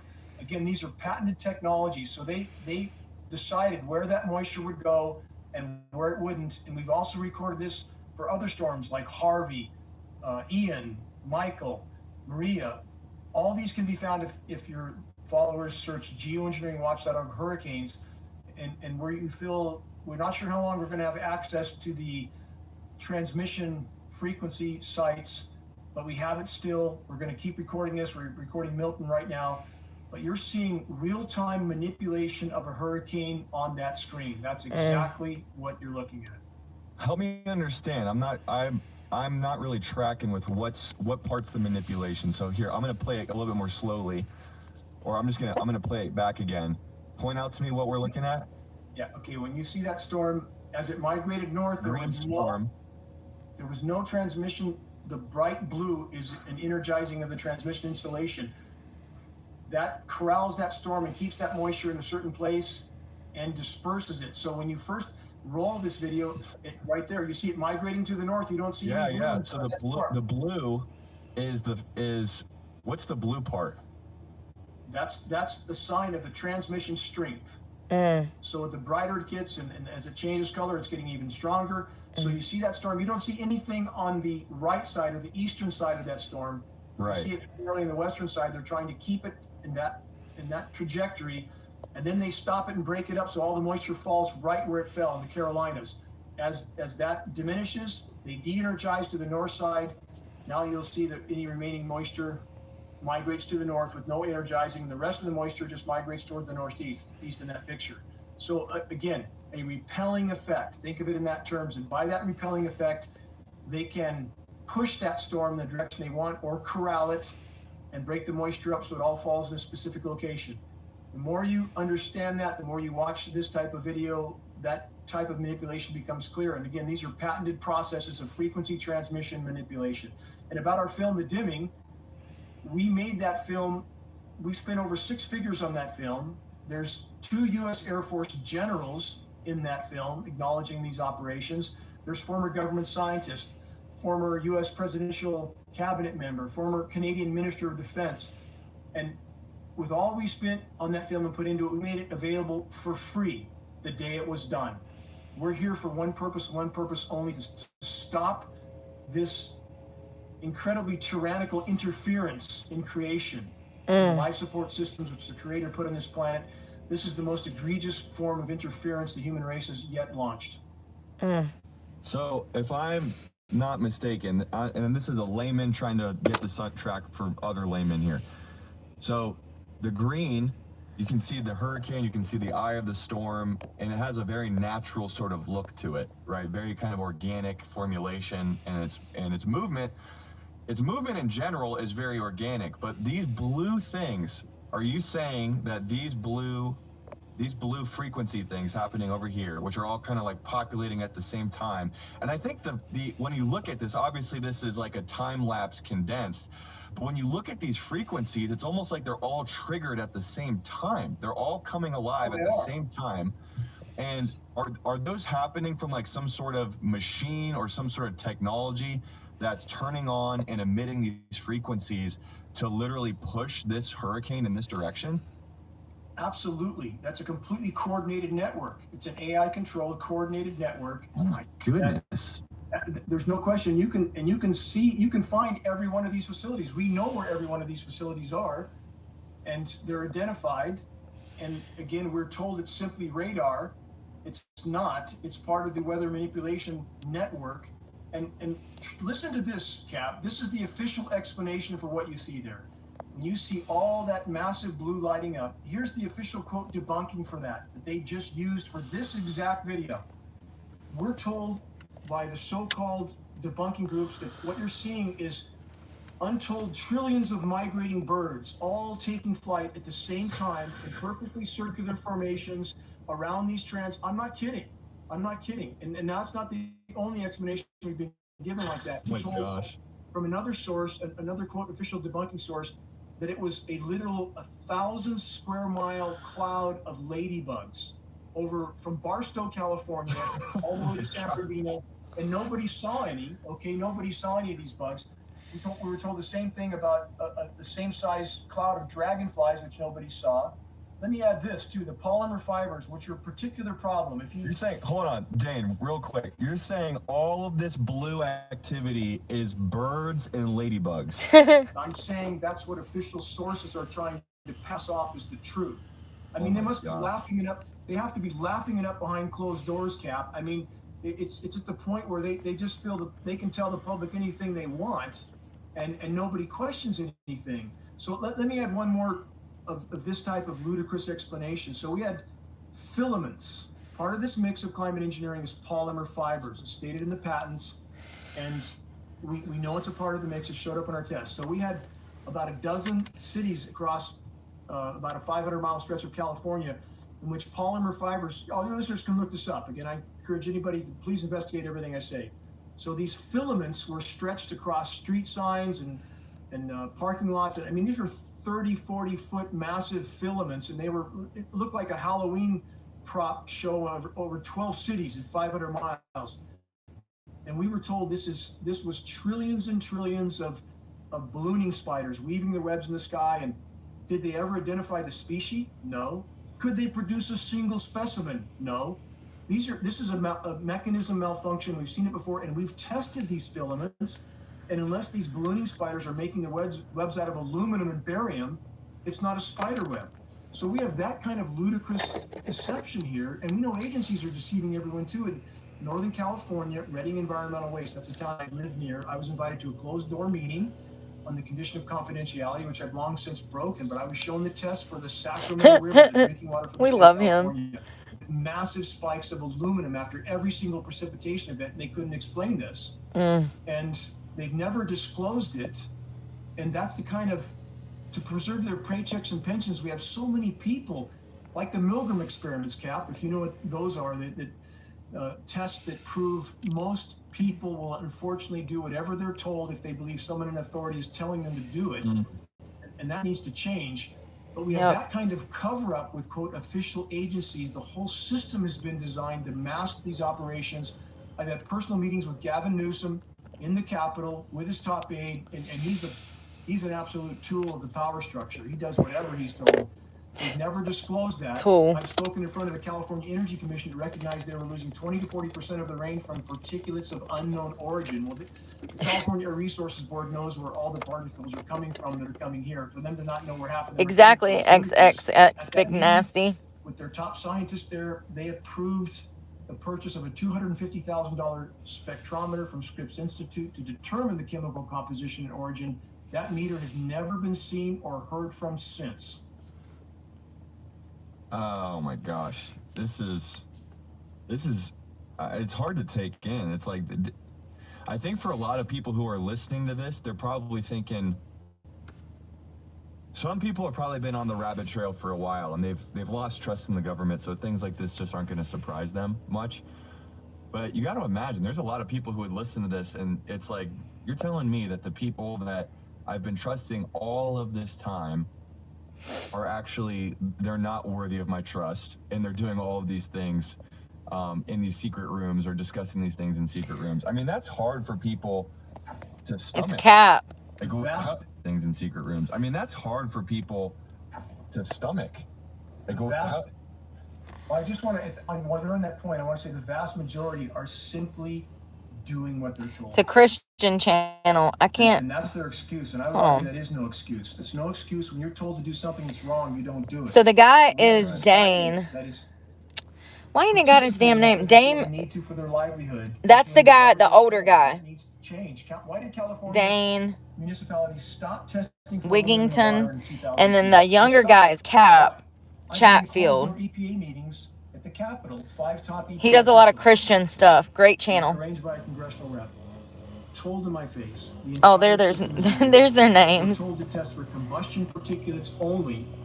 The rest of the samples go out the window. I mean, I can't wrap my head around why they would make that decision. Well, they didn't make it. Someone above them made it. And I want to share with you, if I can share with you some other photos and videos. These are other videos that are kind of circulating over the internet. This is a clip of just like we're seeing a couple of clips like this of very strange cloud patterns. I don't know if this happened just recently. That looks wicked. I'm assuming this is happening in real time. We're seeing a lot of things like this. Now, here's the speculation. People are saying that this is a result. As you can kind of see, it looks like very wavy and almost looks like when you drop food dye into a cup of water. Yeah. Some people are saying that that's, the result of human tampering with the weather. Some people are saying, no, that's naturally occurring. What's your perspective on that? There's absolutely nothing natural about that type of cloud canopy. And so we recently, it's been several years, we had official agencies name about, I think it was 12.5 new cloud types that nobody ever noticed for 150 years. and they name new cloud types as if they've always been there, which they haven't. It's absolutely absurd. And the fact that so many go along with this, Cap, they go along to get along. And I would argue, I mean, there's nothing moral in that. Nothing moral in doing whatever you're told if what you're told is wrong, or pretending something's normal when it's not. So again, the ramifications from what we're trying to address. He's literally the person to talk to about weather. The person. That's the man. People would, we hope, reevaluate everything they thought was so. So many things they were told were true that weren't. And this issue, again, you can't put this in the rearview mirror like you can with so many other lies from the criminal cabal that masquerades as a legitimate government, ours. And yes, that's what they said, Kiwi. There's a gag order. But this one you can't put. There's a gag order on meteorologists. They can't even. Yes, there's a gag order. That's what he started at the beginning talking about. Because it's getting bigger and harder to hide in front of the windshield every single day. They're becoming more desperate when they engineer things like Helene and now Milton. And again, the damage done is real. It's very real, as is the damage to the ozone layer, which by itself, Cap, if we had no other challenges, and we have many, but by itself, the damage to the ozone layer, which our metering indicates is about down to about 30% remaining, 30% declining, 30% remaining. And that's where the former NASA contract engineer that meters it for us, that by itself is an extremely near-term existential threat. No ozone layer, can't grow anything. No plankton, dead oceans, no more us. Simple. And we have recent peer-reviewed study of the Atlantic, Cap, of plankton populations from 500 locations, 90% decline. 90, that's a virtual crash. Plankton is the #1 oxygen producer on the planet. Geoengineering Watch was the first major source to disclose that insect populations were collapsing around the globe in 2012. I'm dying. Science community tried to marginalize us and deny it. Now I challenge your listeners to search insect apocalypse. Oh. They'll find mainstream science and media acknowledgement of what we said 12 years ahead of them, that insect populations are collapsing. We've lost 80 to 90% of Earth's insect populations now, today, terrestrial and aquatic. What do you If the say? insects can't make it, Insect what? Apocalypse. I just literally did a Google search. And usually I wouldn't recommend necessarily going to Google for your credible source of information. Wow. I'll just show you what Google says right here. It says, some entomologists estimate that we are losing 10 to 20% of all the insects on Earth every decade. That adds that up over. They try to mask it with that kind of thing so people think, oh, we've only lost 10 or 20%. That's every decade. And we see a downplay. So significant. Even 10 to 20%. I mean, that's what? It's like over the course of a century, you have no more insects. And we're there. So let's look at wildlife populations. You can pull this one up. We've lost 70% of Earth's wildlife populations in the last 40 years alone. I've seen some recent reports that tried to claim it's 60% over 50 years. 70% over 40 years is conservative. Wildlife populations are crashing around the globe. How many people know that? Yeah, right here it says wildlife populations plummet by 69%. Yeah, we need bees, Tim. We need bees. I went to school for horticulture. You're sharing. I love bees. bees. They're saying that they're giving conservative estimates of what's happening, and even the conservative estimates are alarming. Yes. So, Cap, bees are dying, right? Mm-hmm. Bees, like bees, honeybees. Oh, bees. Yeah, for sure. Bee decline, right? So, search bees aluminum. Pull that one up. Bees aluminum. We have peer-reviewed study to prove bees are dying of massive aluminum exposure, far away from any sort of industry or farming. It's so much aluminum exposure, they're dying of symptoms that resemble Alzheimer's and dementia. And they can't even find their way back to the hive. Peer-reviewed study. No. Why haven't we heard anything about that? And if it's killing the bees, of course it's killing us. Every person we've tested, hair, blood, urine, packed with aluminum, barium, strontium, all the climate engineering elements. And we recognize there's many other sources of pollution. We're not denying that. I want to stress that. We've been very bad stewards. So he did testing on people, and people had high levels. People had high levels of certain chemicals in their bodies. And he's saying that it came from rain. When the weather is manipulated, what was it? It was aluminum gets in the rain, and they can find it in bodies by people who have been tainted by the weather being manipulated. That is what he is claiming. This is very complex for me to understand. I'm just trying to do the best that I can, because this is some wild stuff, and the guy knows what he's talking about. About addressing this elephant in the equation. Do you think, I want to kind of get to some motive here, and then I also, there's a lot I want to talk about too. Actually, this will be a great transition. So in the final edit of this video, audience, as you're watching this, I'm going to actually put the clip that I'm about to show Dane. I'm going to put it as a full clip so you can watch it with the sound, and then I'll narrate it for Dane right after. So check this out. It's just an incredible, incredible, incredible hurricane. It has dropped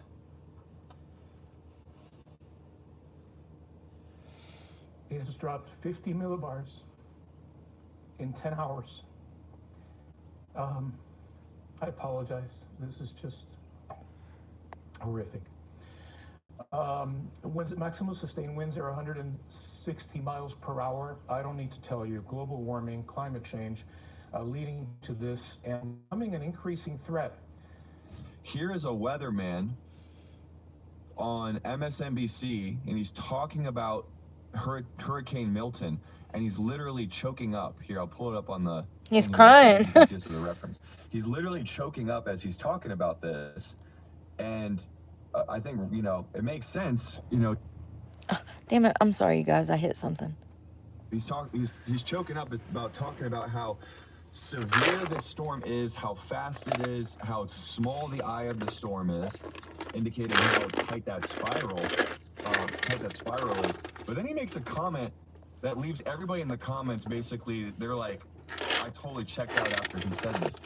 He said, quote, he said, this is due, like, it's just showing us how bad climate change and global warming has gotten.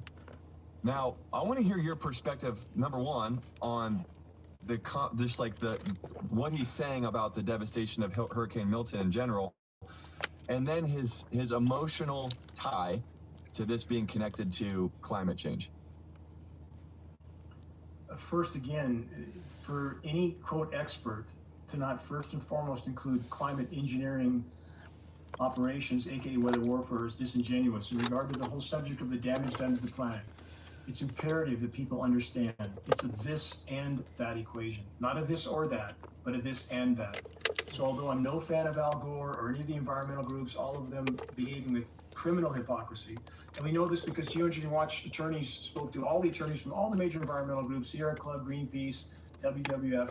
None of them will address climate engineering because they don't want to lose their 501c3 nonprofit. And simply, that's not okay. That's criminal. So back to the state of the planet, any form of human activity that affects the energy balance of the planet and the planet's life support systems are a part of the problem. There's no question about that.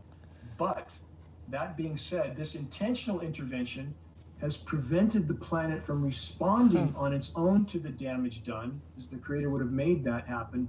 And not to say that puts us in the clear at all, because again, we're being abysmal stewards of planet Earth.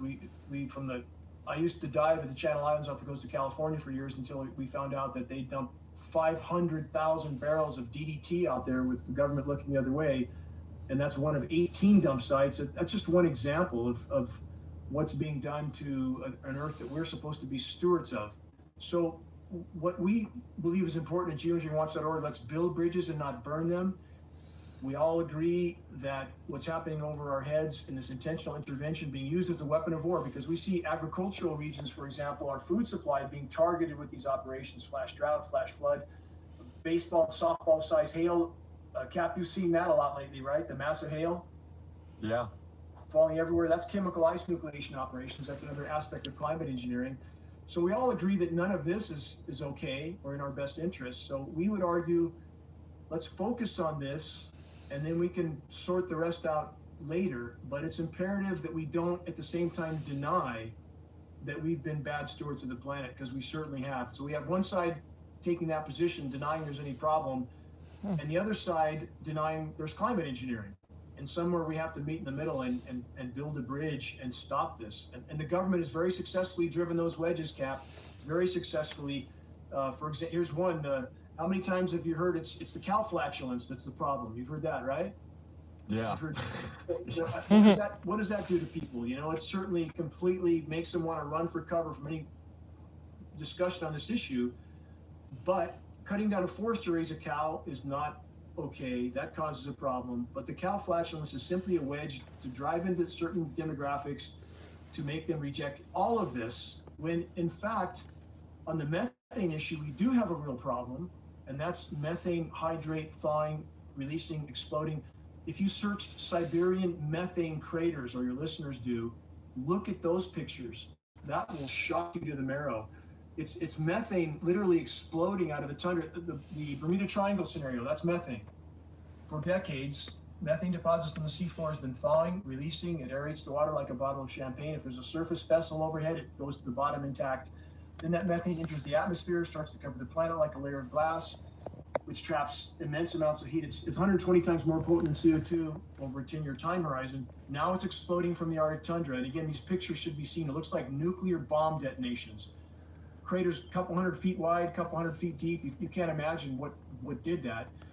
Climate engineering making all of it worse in the effort to mask it. And back to the motive of this, many motives behind climate engineering, not just one. If we take climate engineering, the effort to mask everything I just described is making it worse overall. No surprise, like the pharmaceutical cure for the human body, and you listen to the side effects, you wonder who would take that.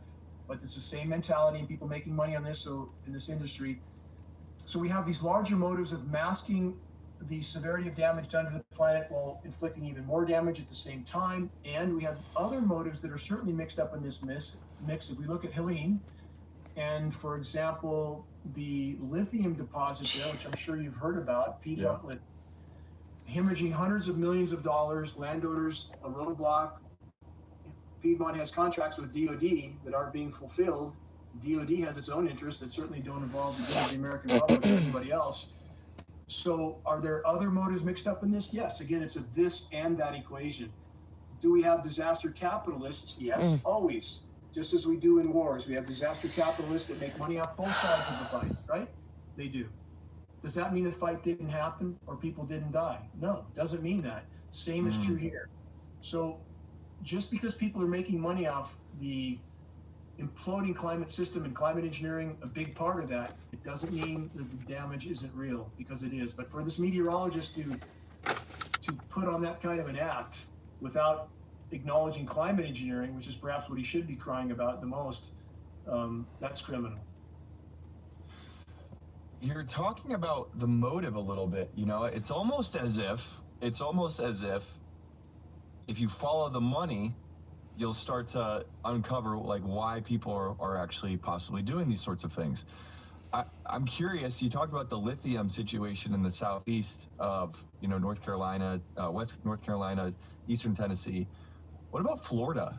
I mean, first of all, do you suspect, well, we just saw, by the way, the chart with the frequency and the hurricane movement, that was the movement of Hurricane Helene. We're currently Thank you, Luna. what Hurricane Milton does, but there's I'll share this. This is basically a prediction of how Hurricane Milton is going to move through the state of Florida. From your estimation, is it too early to see, or are you pretty confident that this is also due to climate engineering? The spawning of the storms is something we do not try to conclude on, because the oceans are superheating. I mean, they're absolutely superheating, and they're certainly capable of spawning these storms. That being said, the climate engineers are also capable, with atmospheric pressure zone manipulation, of creating conditions that are conducive to spawning the storms as well. So but that's something we can't prove definitively. What we can prove definitively is that the storms are being steered. Frequency transmissions are inarguable. Their effect on the storm is inarguable. Their capabilities and patented technologies are inarguable. So we focus on what we can definitively prove. In regard to atmospheric pressure zone manipulations, that's another aspect of these frequency transmitters. For your listeners that know what HAARP is, that's the ionosphere heater in Alaska. Its acronym is HAARP. And that is quite simply a weapon of mass destruction. It's an ionosphere heater. It's a frequency transmitter. It's very different than the NexRad transmitters that you see on the initial film. HAARP transmits 3.6 million watts of power into Ooh. the electrically charged ionosphere, causes an electrical Jesus. chain reaction, superheats that layer of the atmosphere, which causes the atmosphere to bulge and expand up and down. The downward push of that air creates a high pressure heat dome. Have you heard that term a lot lately, Cap? High pressure heat dome. Cap, where are you located at again? Omaha, Nebraska. Okay, so you're not here in the West. We hear that term all the time because we're parked under an ionosphere. It's a high pressure heat dome, and the meteorologists use the high pressure heat dome term all the time. It doesn't move. So under this heat dome, it's compressing air. Why would they do that? Again, many agendas being carried out. One, it's greatly decimating the agricultural production in California. You can't grow anything here at this point. Photosynthesis, by the way, for those that don't know, it stops at 104 degrees. It tapers down to that point, stops at 104. Now we have intense UV that causes plants to shut down their stomata, the respiratory ports. Same with forests and foliage. So the forests don't smell like forests here. The trees aren't breathing. They're not absorbing carbon. They're not releasing oxygen. They're dying a slow, protracted death. The aluminum is poisoning the root systems. It's killing soil microbiome. But why would they want to affect food systems? Again, when populations don't have enough to eat, they're not going to focus on anything else.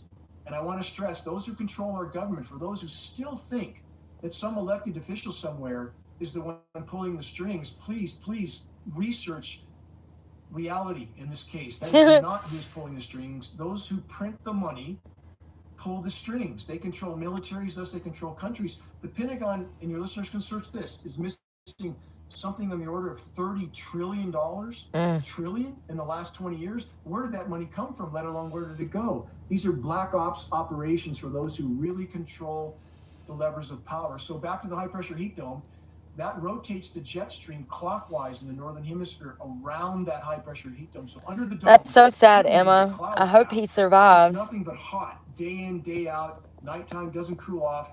It's like living in hell here. But the moisture that goes up and around us comes down in the eastern half of the U.S., which, by the way, since 2012 is the most anomalously less warm region in the entire world. Why would they want to cool the eastern half of the U.S.? That keeps the confusion and division going on the true state of the climate and damage to the climate. That's where most Americans live, in the eastern half. And they can't figure out what all this hubbub is about the state of the planet when they're wet and cool most of the time, or we're baking. So psychologically, when it's cool outside your front door for most people, they can't really relate to living in hell outside our front door here and watching the entire forest die around us. So there's a psychological aspect, again, to confuse and divide the population on the state of the climate. And they do the same thing in many other arenas, as you know, the outrageous social issues that we now have dumped on us, that have everybody infighting about that. Justifiably so, but that distracts people from the oncoming train of total global ecological collapse, with climate engineering fueling the fire. So again, there are so many layers to this, and people need to keep that in mind. It's a very complex component that is so core to our common existence that we simply So have first to deal of with all, this gap. This is the biggest hole in the bottom of the boat. I didn't even know that climate engineering was a thing. But as it turns out, it is. It's real. It's real. My head feels like it's going to explode because I have a learning disability. If you can't tell, I'm kind of crazy. First of all, bees were dying because when I went to school for horticulture when I was in prison back in like 2010, I took classes, college classes. It was a great experience. My teacher used to talk about the bees dying and the migration of butterflies from Canada to Mexico. And we learned about all of these migration patterns. We learned about, agricultural and horticultural things. We worked in a garden. We had to learn, plants and their Latin names and all of these scientific things. And it was fun. It was a great experience. I knew that the bees were dying because of this. I knew that they were endangered. For those that don't know, if we don't have bees, then we don't live. We have to have the bees to live. Without the bees, we don't exist. They pollinate all of our plants. If we don't have plants, if we don't have trees, if we don't have green, if we don't have, you know what I mean? If we don't have stuff that's living and breathing and cleaning our air, we won't be here. Without plants, we can't survive. So, the plants and the animals and us and the elements, they're all part of our ecosystem. If parts of that ecosystem start to die off, we'll all die.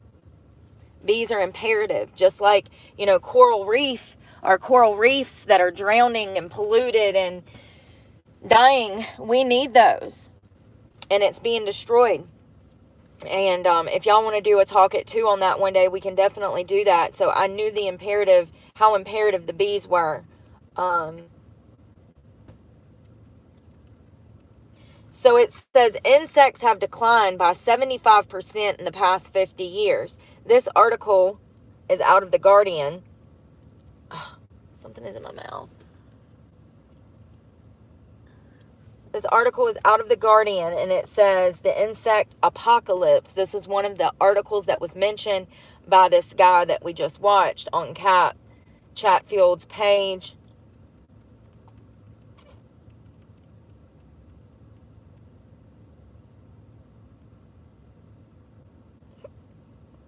I'm skimming it. I want the numbers. It says estimates vary and are imprecise, but it seems likely that insects have declined in abundance by 75% or more since I was 5 years old. The scientific evidence for this grows stronger every year as studies are published describing the collapse of the monarch butterfly populations in North America. That's what I was talking about. So monarch butterflies, they actually go from Canada. I think it's Canada. Sorry, y'all. I don't have on a bra. I'm just trying to not have my tits showing.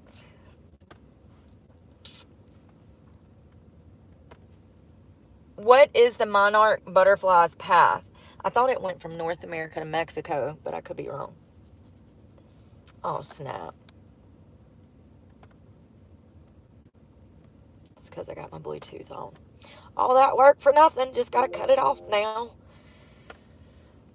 What is the monarch butterfly's path?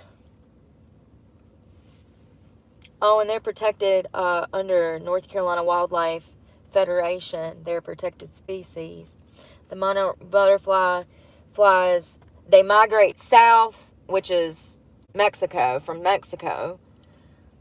their breeding grounds to North America between August and October. Oh, here we go with Brooke not knowing where North America is again. I know where it is. Shut up. It's just that includes Canada, right? Do monarch butterflies migrate from Mexico to Canada? Yes, they do. Not all of them do. But eastern monarchs migrate from Mexico to the eastern United States and Canada. They lay eggs in the Great Lakes before dying. Oh my God. R.I.P. Western monarchs migrate to the California coast for winter, not Mexico. They mate west of the Rockies and hibernate in small groves of trees. And y'all, when I tell you that it's beautiful, they cling to trees because the trees are warm. Let me see if I can find a picture. Monarch butterfly clinging to trees for warmth.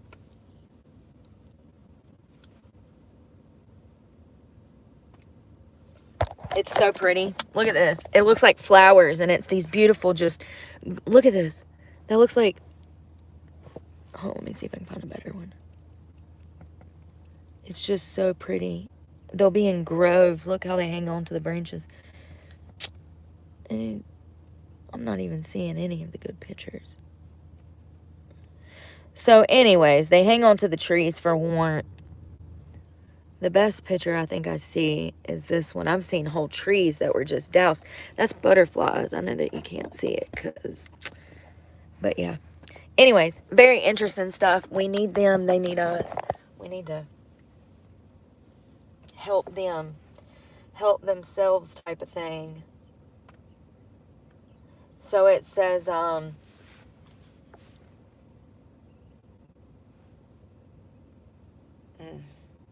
It says the scientific evidence for this grows stronger every year, and studies published describing the collapse of the monarchy butterfly populations in North America, the demise of woodland and grassland insects in Germany, or the seemingly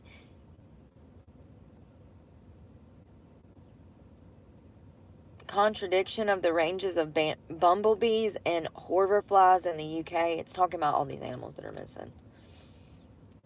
They are depopulating. Oh, he's a cute little bee.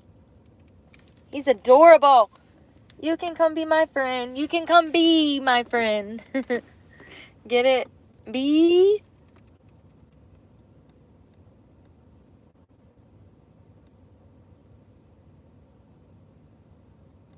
It goes on to talk about how back in the day there would be so many insects to how many people and blah, blah, blah, blah. Roughly 80% of the world's population regularly consumes them, with the practice very common in South America, Africa, and Asia, and among the indigenous people of Oceania. They eat bugs.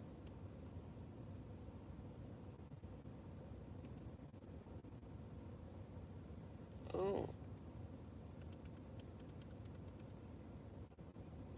Aside from their role as food, insects perform a plethora of other vital services in ecosystems. For example, 87% of all plant species require animal pollination, most of it delivered by insects. The colorful petals, scent, and nectar of flowers involved to attract pollinators. Without pollination, wild flowers would not set seed, and most would eventually disappear, as I was saying. There would be no cornflowers or poppies, foxgloves, or forget-me-nots, but an absence of pollinators would have far more devastating ecological impact than just the loss of wildflowers. Approximately 3/4 of crop types we grow as required pollination by insects, and if the bulk of plant species could no longer set seed and died out, then every community on land would be profoundly altered and impoverished, given that plants are the basis of every food chain. I mean, when I said that it was bad, it's pretty bad. This is why we need insects. I hate them too, y'all. They was eating my ankles up over there at the laundromat the other day, and I literally wanted to start a war against mosquitoes. Let's see if the Biden administration will fund that war. The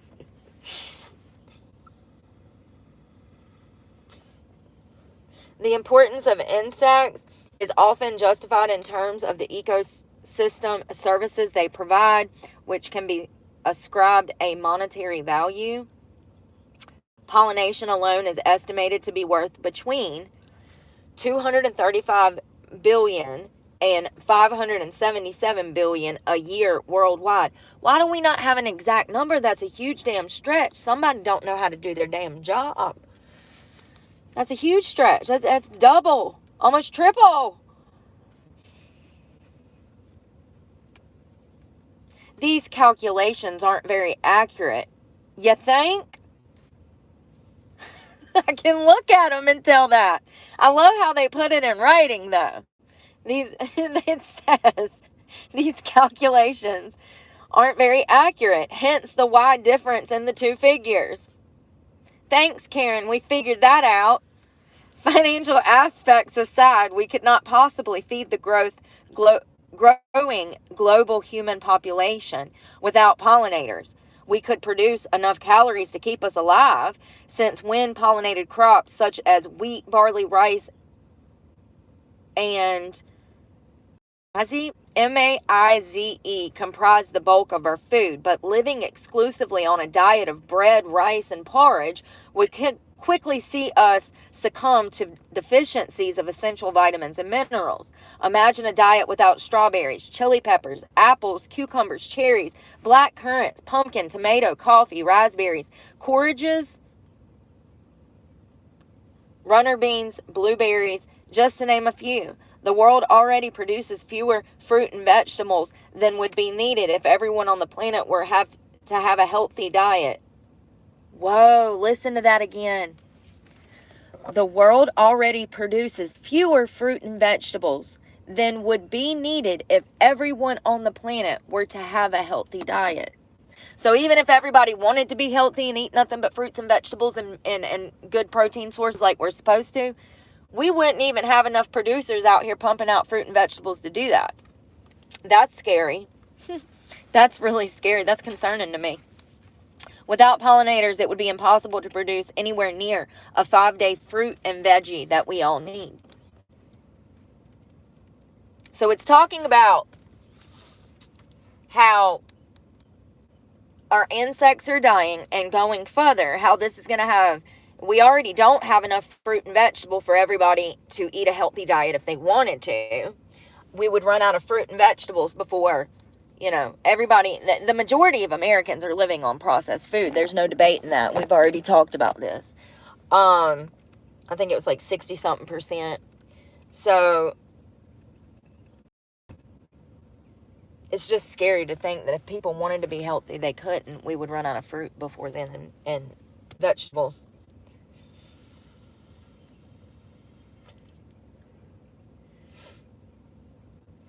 So let's talk of this. It says, on top of all of this, burrowing, soil-dwelling insects help to aerate the soil. I don't know if that's the right word, you guys. Ants disperse seeds, carrying them back to their nest to eat, but often losing a few, which can then germinate. Silk moths give us silk, and honeybees give us honey. But honeybees do so much more than just give us honey. They have so many purposes. We need bees. And there's multiple types of bees, but we need bees and honeybees specifically.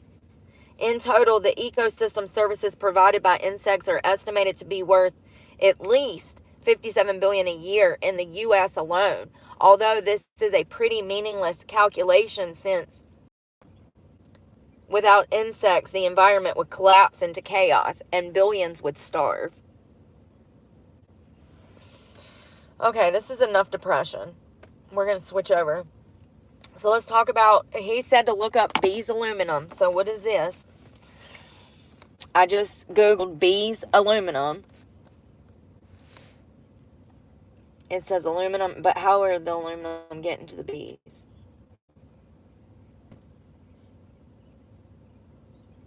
Huh.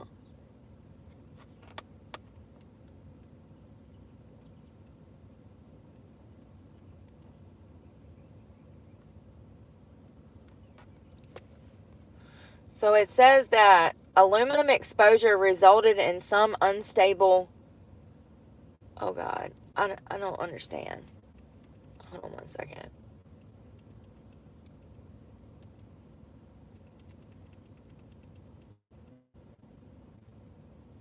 So apparently there's been bees that have high levels of aluminum in them, and they're trying to figure out, and it's having an effect on forage. Hold on one second. This is a biological science, pollution, toxic substance, waste.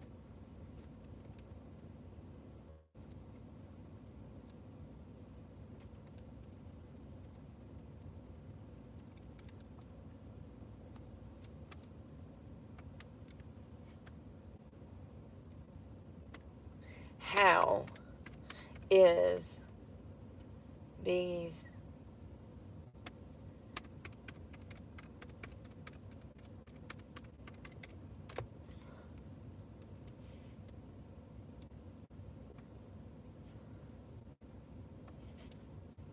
So it says bees are exposed to aluminum through food and nest and resources they consume.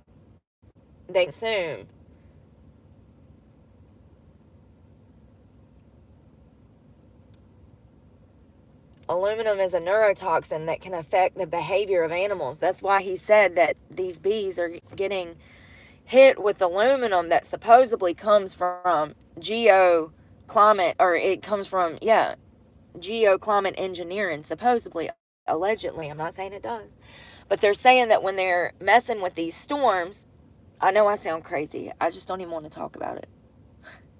They're saying that when they mess with these storms, that the byproduct is aluminum, and you can see it in our wildlife and other things. And that it's killing them off. And it says there's one through the National Institute of Health Medicine, and it says aluminum may cause, and it's all of these different health things in bees. Hold on one second.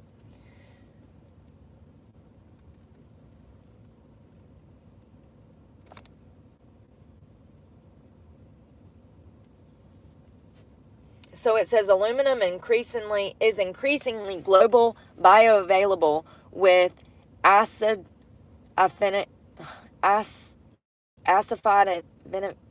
y'all, from industrial emissions and poor mining practices.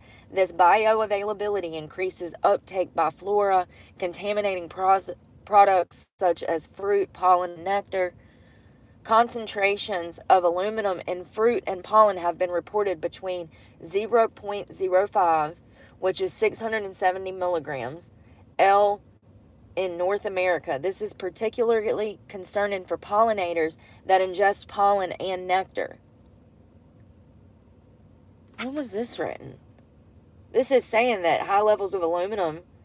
This was just written on the 15th of October.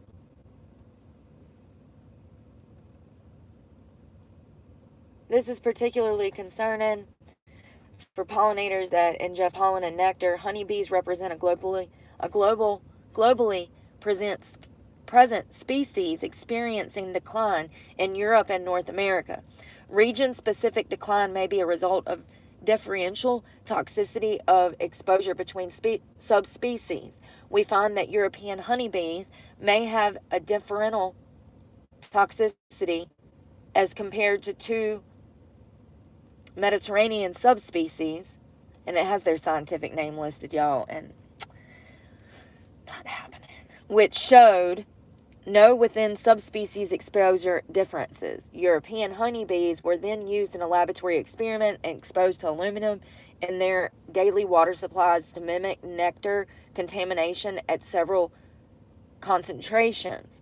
After approximately 3 weeks of aluminum ingestion, these bees showed significantly shorter captive longevity than controls at concentrations as low as 10.4 milligram L and showed a possible hemorrhagic response. Lord.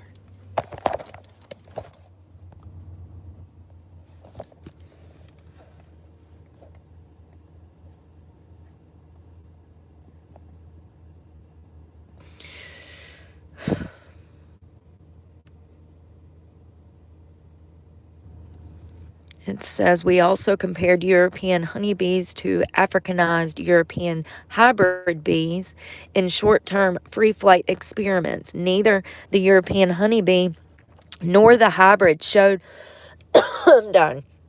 This is it. I'm going home. Showed immediate foraging deficits in flight time, color choice, or floral manipulation after aluminum exposure. We concluded that European honeybees are at the greatest risk of aluminum-related decline from chronic ingestion as compared to the other subspecies and offer new methods for future use in honeybee toxicology. Jesus.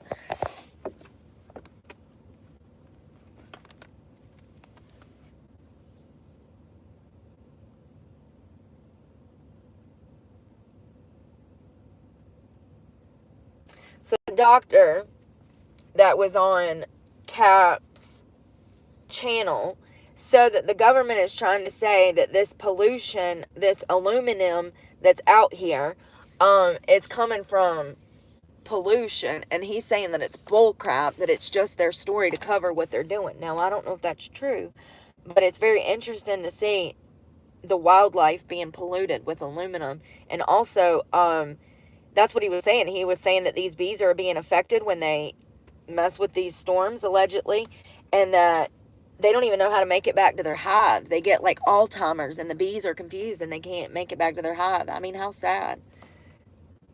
Breaks my heart.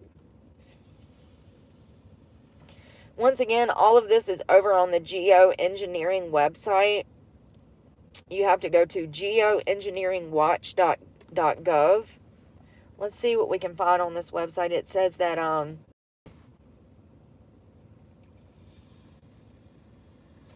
wow, they got everything over here. All of these different documents. What is this? CIA weather warfare? Whoa, what is this? What have we stumbled upon here, my friend? What the frick? Scroll. Oh, a startling picture of weather as a weapon of war is offered by Vice Administrator William F. Raborn, Deputy Chief of Naval Operations in charge of research and development, in the current issue of the monthly magazine Naval Institute Proceedings. In an article on the Navy of 73 outlining current and future naval development projects, Admiral, Lord have mercy, Raborn outlined such possibilities as diverting storms towards enemy communicate. Y'all, this is it. This is it.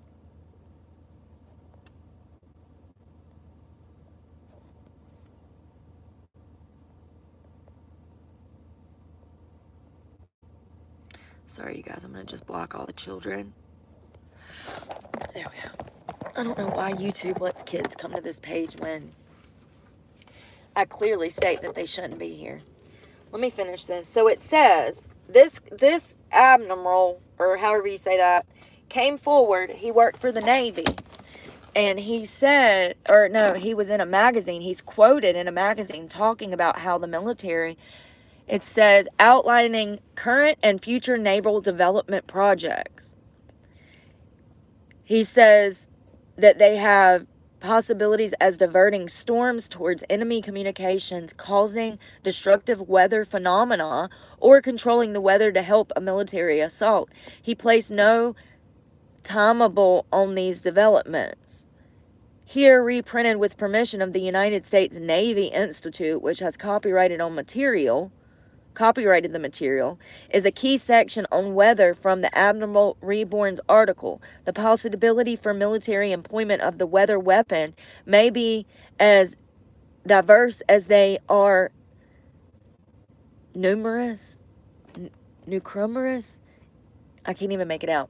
An ability to control the weather could introduce greater changes in warfare than those which occurred in 1945 with the explosion of the first nuclear weapons. This is an article that was printed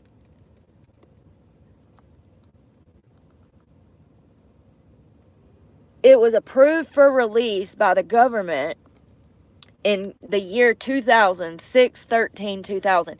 It was originally printed, it looks to be 1968.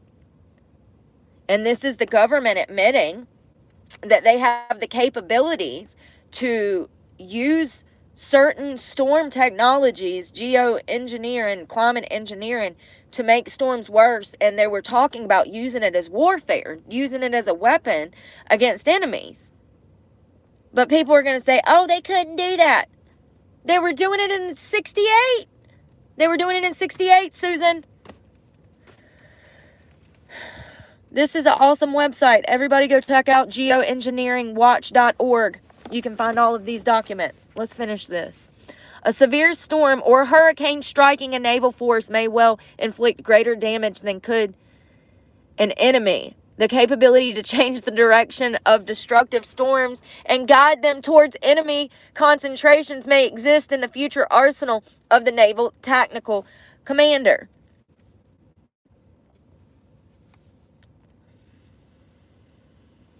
Ground, sea, air, and amphibious operations might be supported by the dispatching of fog or clouds or by the protection of rain or drought.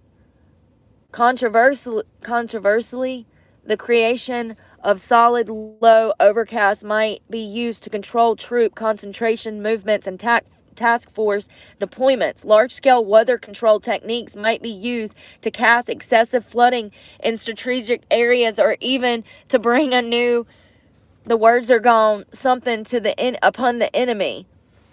This is wild. I don't want anybody to ever call me fucking crazy again. Ever. Not allowed. Not allowed. So up here you can see that it says approved for release. And the military does this. They write the dates backwards. They do the year, the month, and then the day. I noticed that the other day when I was reading court cases. This says January 2nd of 63. That looks like a 3. So it doesn't have an actual date. It looks like it was, yeah, it says approved for release. This is the government admitting that they have the capabilities to make storms bigger, to change their path, to use them to drought, to stop the rain from falling. Like, this is wild. Wild. I bet the U.S. government ain't happy this got out. I'm surprised it's even up on the damn website, to be honest.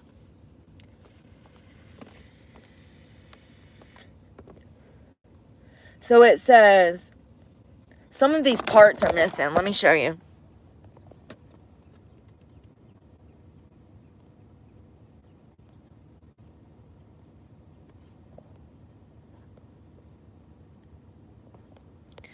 So like down here, it's missing. So it says large-scale weather control techniques might be used to cause what is that? Yes, to cause extensive flooding in strategic areas, or even bring new something upon the enemy.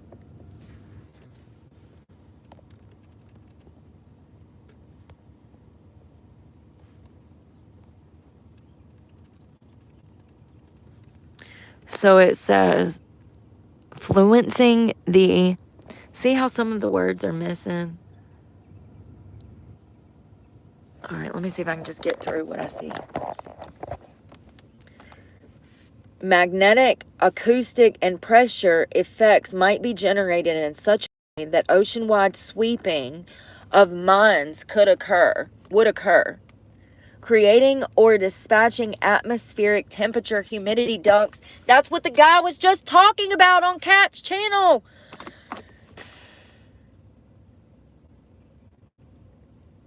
Might modify the refractive index of the atmospheric enough to influence radar or radio transmissions.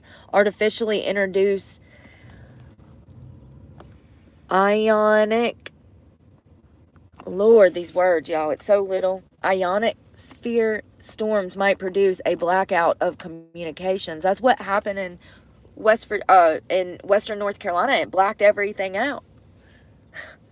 I'm not saying that the two are connected. I'm just saying that that's exactly what happened, and I know because I was there. It was a complete blackout. Certain electromagnetic waves are unable to pass through an area of precipitation. Damn it. A cloud seeding generator could be employed under appropriate meteorological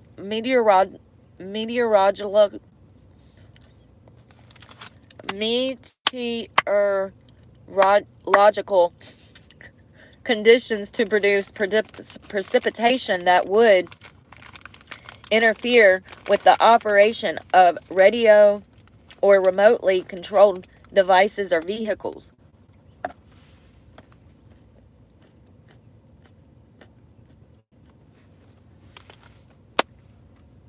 It's right here. Quote, "We already have taken our first steps towards developing an environmental warfare capability. We are using satellite weather data from the Trios 2 for current tactical operations and more accurate long-range weather predictions.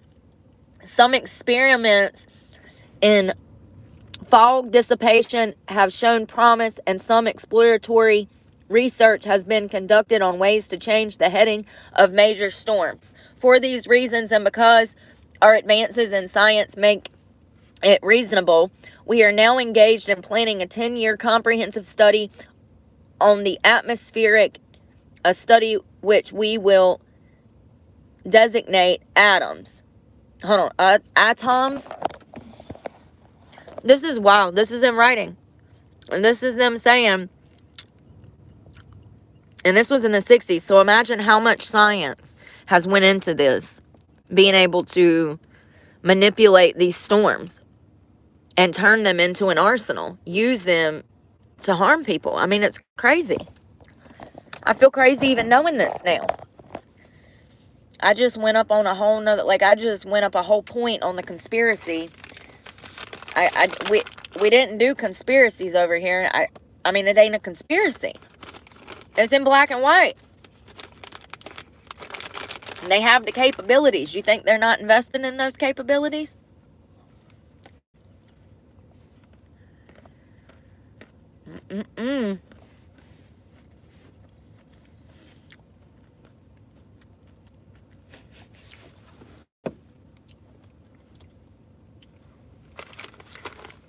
Massive U.S. Senate document on national and global weather modification. This is from the U.S. Senate.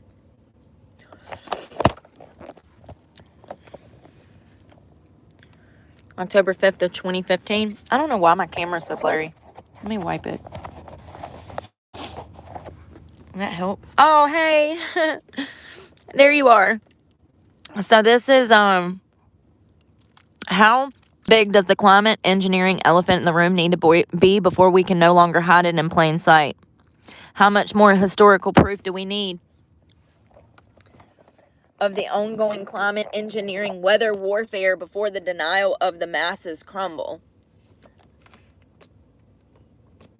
At the bottom of this post, there's a PDF containing the entire congressional report from the 1978 that we have already recently located. This report is just under 750 pages. Blah, blah, blah. It's a mountain of information that further confirms the ongoing extensive involvement of our government in climate modification weather warfare. This document also confirms the involvement of foreign governments around the globe, even governments that would otherwise have been considered, quote, hostile to the U.S. interest. Within this text, a great many aspects and consequences of the ongoing national and global weather modification program are discussed. Legal implications, biological implications, societal implications, environment implications, etc. Named in the documents are federal agencies involved, as well as the U.S. major universities. The mountain of data to confirm the ongoing climate engineering insanity continues to grow. One additional example of documents already located is an ICAS report to the exclusive office of the President on climate engineering from 1966. It can be found here.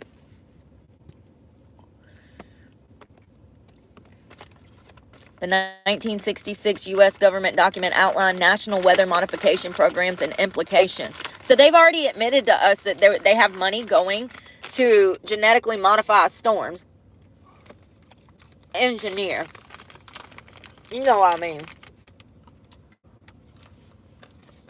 It's so good.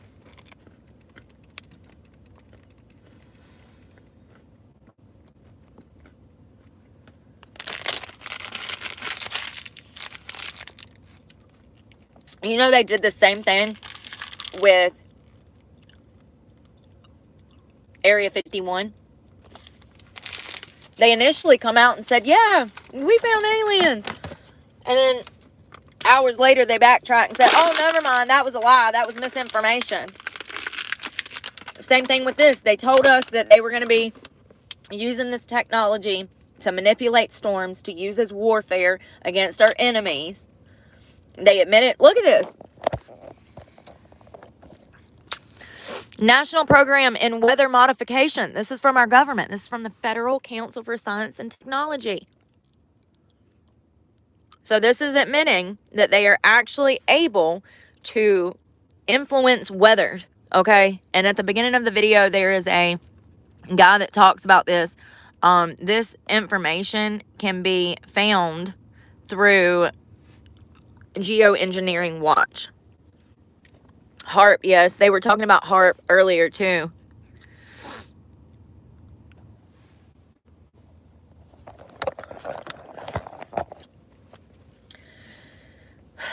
So they have the science to do it. They know how to modify these storms. They know how to move them. So if we know how to do this, ask yourself, why wouldn't they use it to get it away from Florida?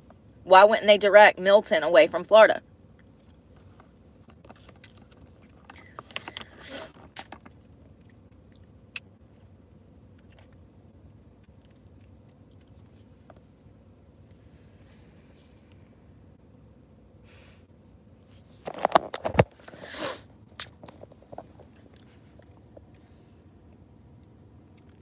I've often heard of emailing the link to the 1966 report to the denialist the next time they try to say this isn't happening. Wait a minute, let me run and get my tinfoil hat. Need I say, it's conspiracy's fact, not fiction. All them crazy right-wing conspiracy theorists, they're not really looking too crazy now, are they? It's just crazy that this information is out there and people say that, oh, it's not possible. They would never do that. You sure about that? You sure about that? Here's a House committee meeting they had on House of Commons Science and Technology Committee, 2009 and 10, and this is about weather modification techniques. Let's skim down to page 15. It's the whole manual that came from the government talking about solar radiation management. The second category of climate geoengineering method aims to the offset greenhouse warming by reduction in absorption of income in solar. Hold on one second.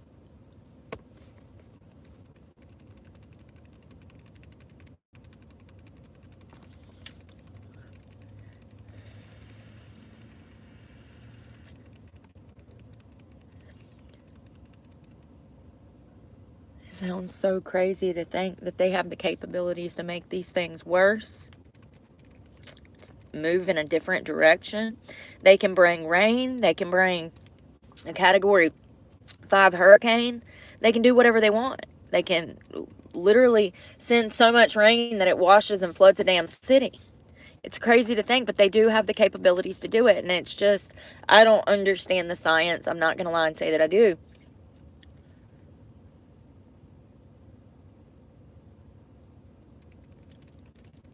But there are people out here that have been in this industry for 3, 4, 5 decades working in a career as meteorologists, and they're specialists. And that's why we watched some of that video, because I want y'all to know to go who exactly to go to for your information. So I'm not understanding this, but there is a section that talks about geoengineering, and this is out of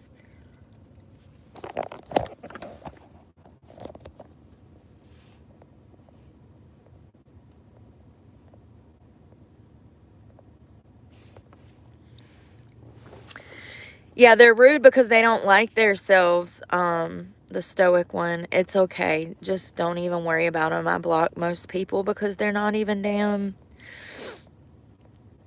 supposed to be here. Or not even supposed to be here.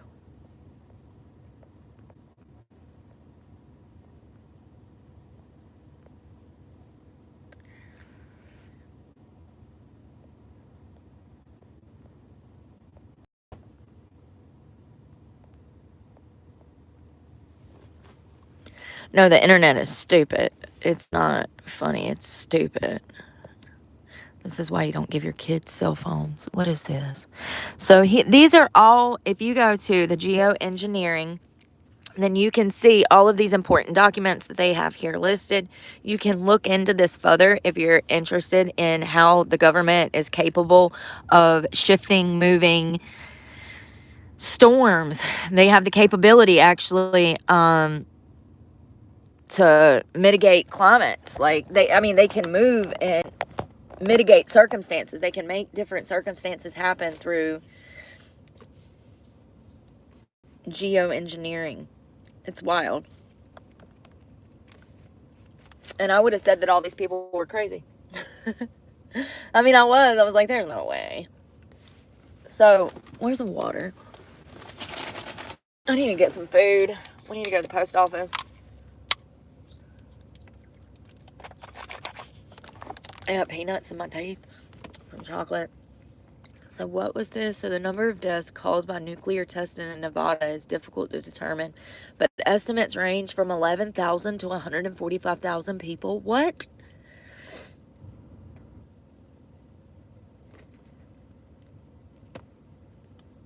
What?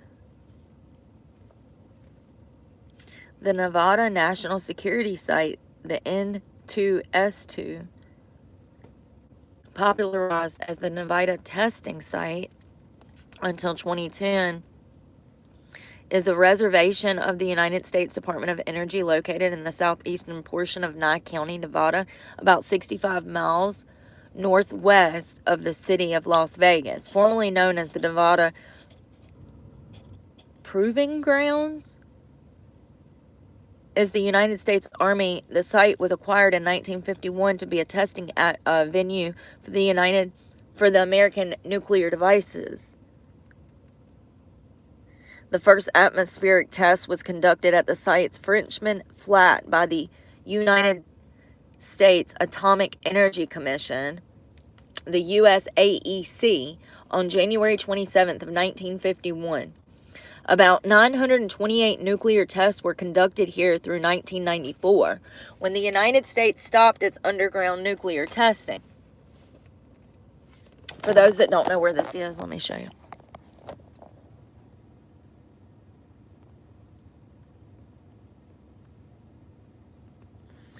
Where do all these children come from?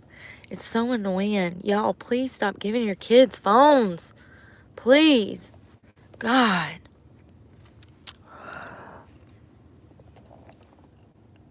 That looks scary. Huh. I got peanuts in my teeth. It's getting on my nerves. So it says the site consists of 1,300 square miles, over 1,000 buildings.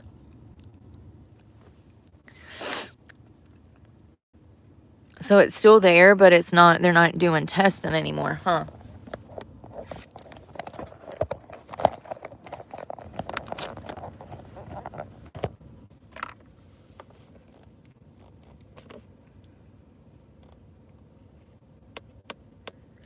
So it says the site was established as a 680 square mile area by President Harry S. Truman on December 18th, 1950, within the Nellis Air Force Gunnery and Bombing Range. So it says the site was a primary testing location of American nuclear devices from 1951 to 1992. They did 928 announced nuclear tests occurred there. Of those, 828 were underground. 62 of the underground tests included multiple simultaneous nuclear detonations, adding 93 detonations and bringing the total number of NTS nuclear detonations to 1,021, of which 921 were underground. The site contains many subsidence craters from the testing. The site was the United States' primary location for tests smaller than 1 MT. 126 tests were conducted elsewhere, including the most larger tests. Many of these occurred in the Pacific Proving Grounds in the Marshall Islands. During the 1950s, the mushroom clouds from the atmospheric test could be seen from almost 100 miles away. The city of Las Vegas experienced noticeable seismic effects, and the distant mushroom clouds, which could be seen from the downtown hotels, became tourist attractions. Jesus Christ, what is wrong with people? The last atmospheric test detonation at this site was Little Feller of Operation Sunbeam on July 17th of 1962.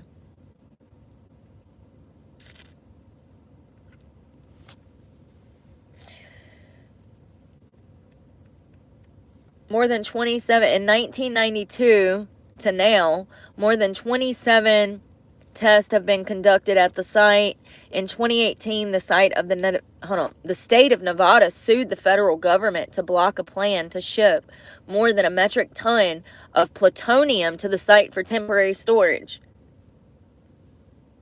In 2022, the government acknowledged that 13,000 cubic meters of radioactive material conforming to its disposal criteria had been shipped to the site for disposal.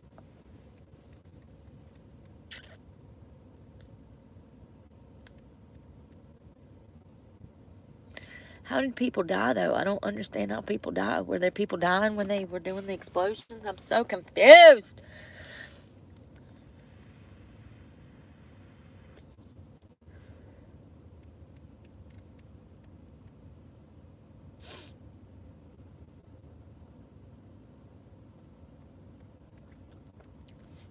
I still got peanuts in my mouth.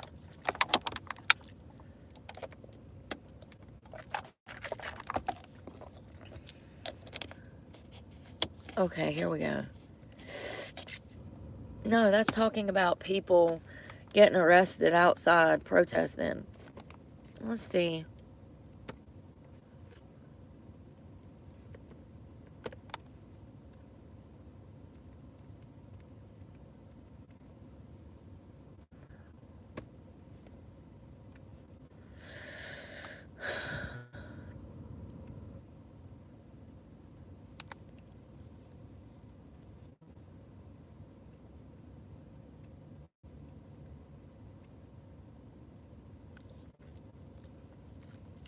Okay, here's some information. It looks like when the testing began and the US government was confident that meteorologists could predict weather and wind patterns to help prevent radiation from spreading. Who thinks it's a good idea to trust the government? However, recently unclassified documents have revealed that the fallout from the test drifted across most of the U.S. St. George, Utah, is one major example of this. Wind currents cause residents of Utah to be affected by radioactive fallout. Particles that spread, such as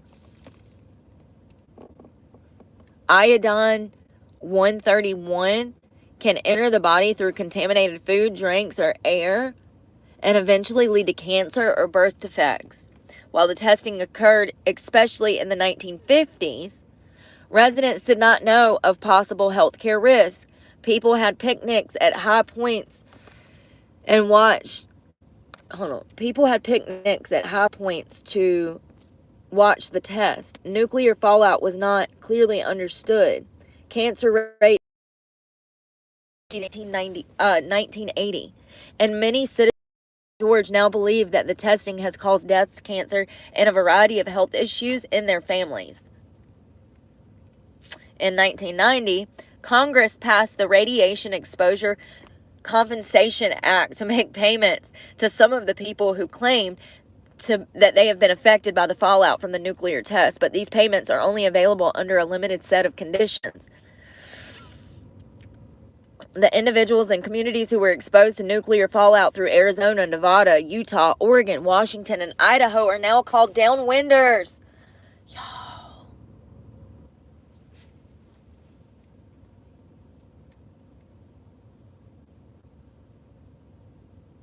A study done in the 1990s determined that soldiers who witnessed testings at the NTS were more likely to either be diagnosed with cancer or die from cancer later in life. These soldiers have a higher than normal death rate from leukemia, nasal cancer, prostate cancer. Specifically, soldiers at NTS had a death rate for leukemia that was 50% higher than other groups of the military personnel who did not work at the atomic testing site.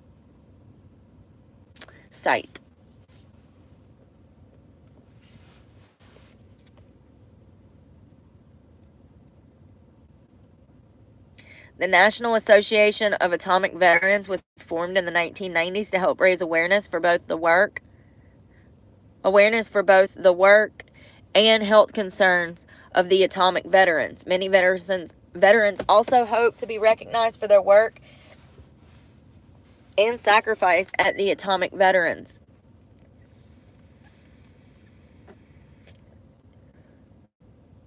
The last underground nuclear test occurred on September 23rd of 1992. In 2010, the NTS was renamed the Nevada National Security Site, the NNSS. The site is no longer used for nuclear weapons testing, but it is still used for the U.S. national security needs. If deemed necessary, the site could be authorized again for nuclear weapons testing. The NNSS is now a preferred location for the National Nuclear Security Administration defense programs, industry research, and development efforts. The National Environmental Research Park is also located at the site. National Environmental Research Park. That's the people that would be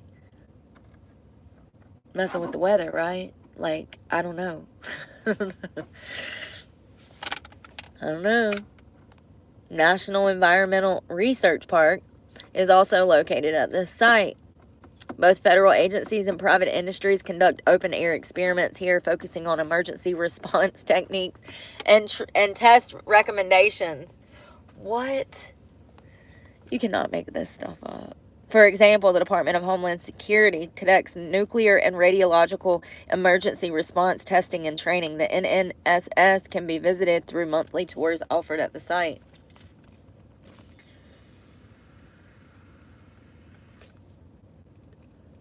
So it seems like a lot of people where it's kind of like the Aaron Brockovich, where all of the people's water was tainted. The air was tainted by radiation, potentially, and it's caused people to die.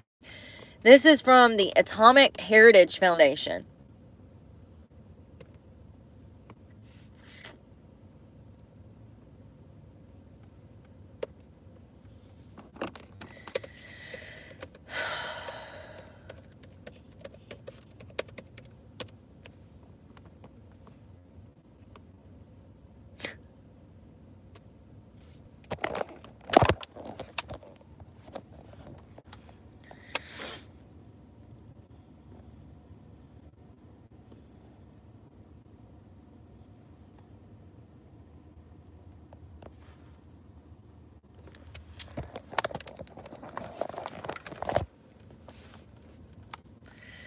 So it is the NASEM.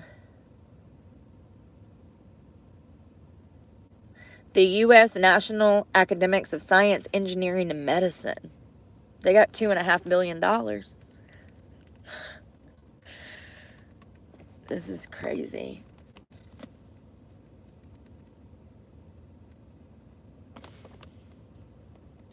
And everybody would have said, oh, it's a conspiracy.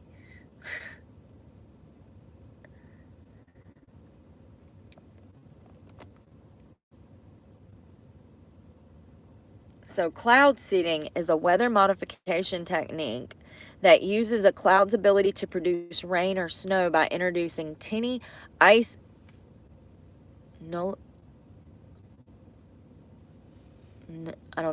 into certain types of sub-freezing clouds. This nuclei provides a base for snowflakes to form. So it says cloud seeding is a type of weather modification that aims to change the amount or type of precipitation, hail, or dispersed fall. The usual objective is to increase rain or snow, or either for its own sake or to prevent precipitation from occurring in days afterward.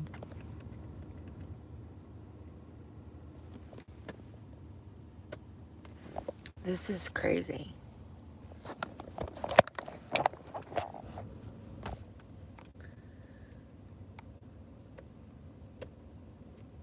Why does the news people want my cookies? So sick of that. Stop stealing my damn information to sell.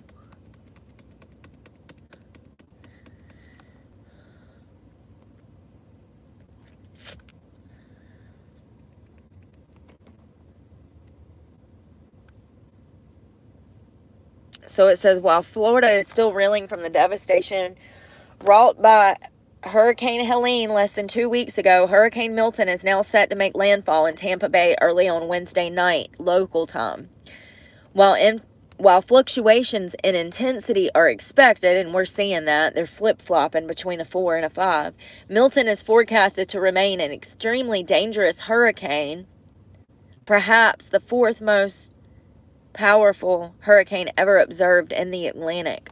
From cloud seeding to dry ice to giant funnels and lasers, scientists have tried to find ways to stop or deviate hurricanes since the 1940s, but nothing has worked effectively. That was it? That was all you had to say? You just gonna leave me hanging like that? Wow. Well, that's modern news, right?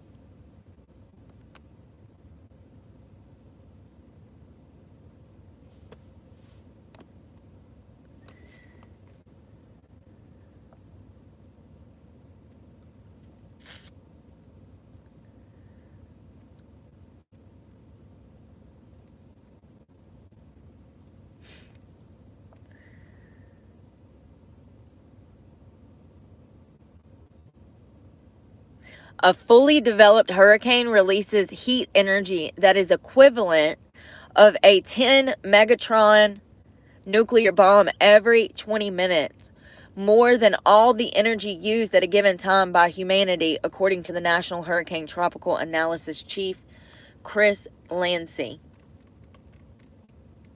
That's wild.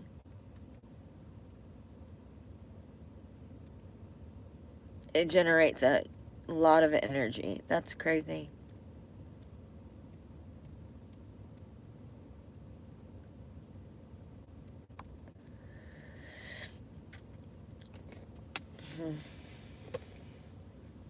Well, I guess I'm a conspiracy theorist now. What the hell? It's official. I've crossed over. I've crossed over.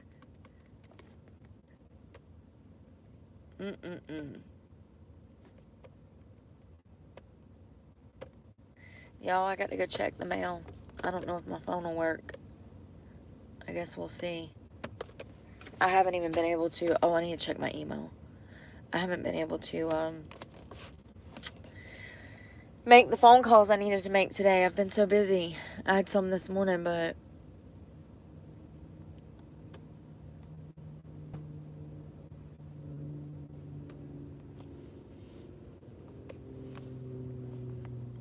I get so mad when I want to hear back from specific jobs and I don't.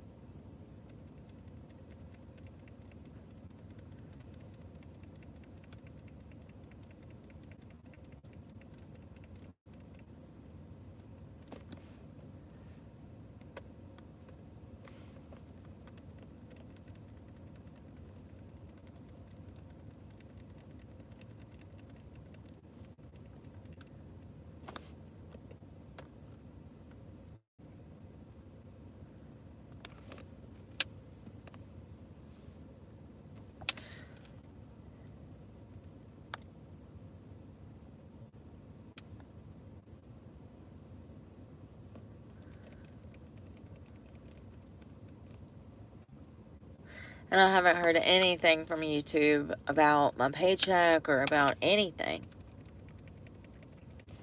Of course not. Anything that's convenient for me.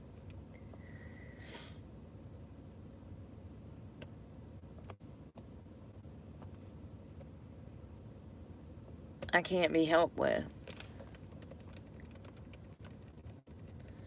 I mean, for God's sakes, I'm showing the lady at the bank the fact that they stole $40 from me, and she's sitting there telling me that her end doesn't show that. Bitch, you better get on the horn and figure out what to do, because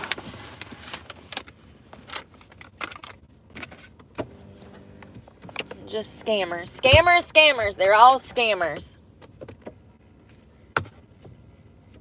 That $40 could damn give me half a tank of gas that I need. You know, I gave it over a week waiting, thinking that they would fix it. They didn't fix it. They don't give a crap. They're not poor.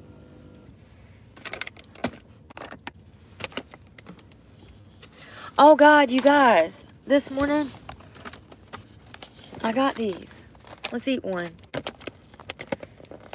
I had to go into Walmart to use the bathroom. And while I was in there, I grabbed me a yogurt. I grabbed these because they were $2 for this. It was like $4 off or something. 3.5.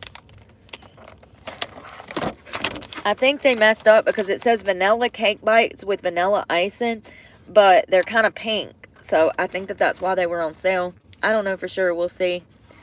It looks like cake and icing.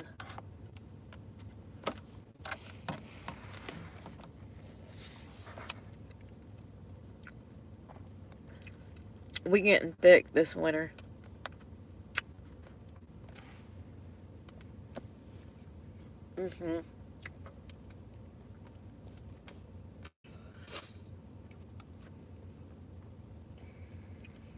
These are so good.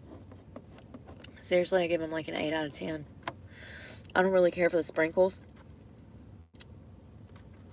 You see how some of them look pink? The icing's too sweet. I know. I've been on a sweet kick for like 3 weeks.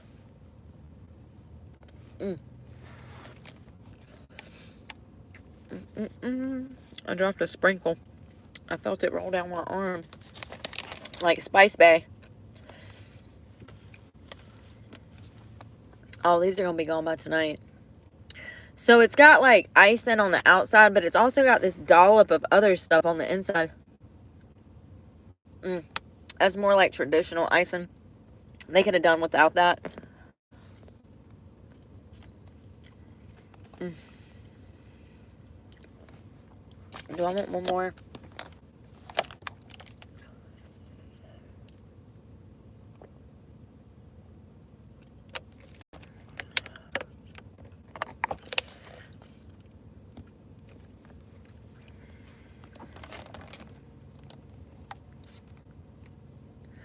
Breakfast. And that cake is moist too, honey.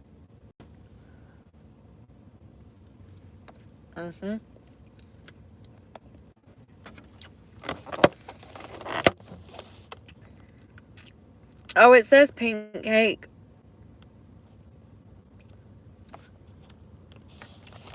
But it said vanilla on here. I thought they meant white. You know, I'm vanilla. We all just different shades of wheat, baby. There's my sales sticker.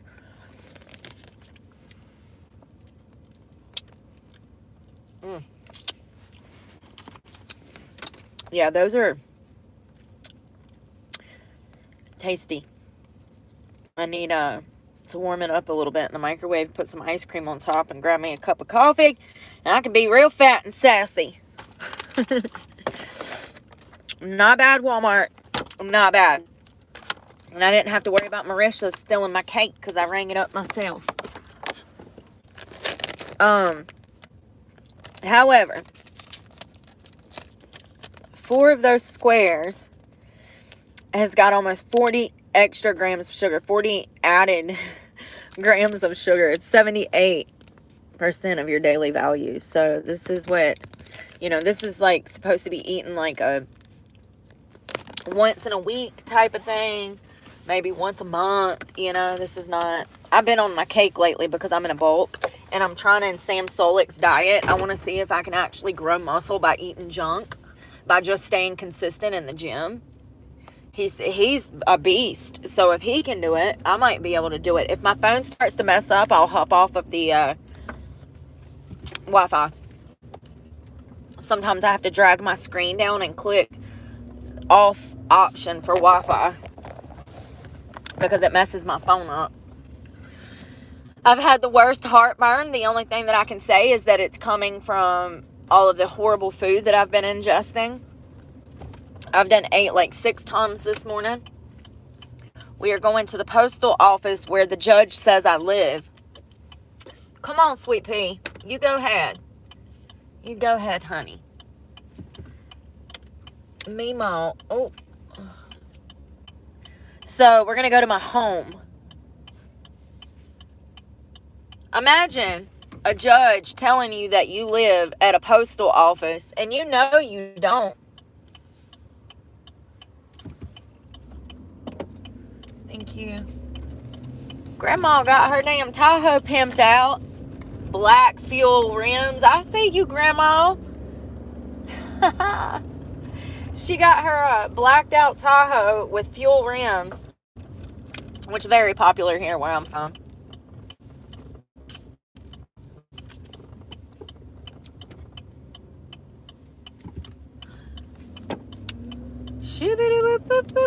Yeah, imagine a judge, a magistrate telling you that you live somewhere that you don't. That clearly is a postal center. It's a post office. Sometimes I just can't believe the type of stupid that I encounter.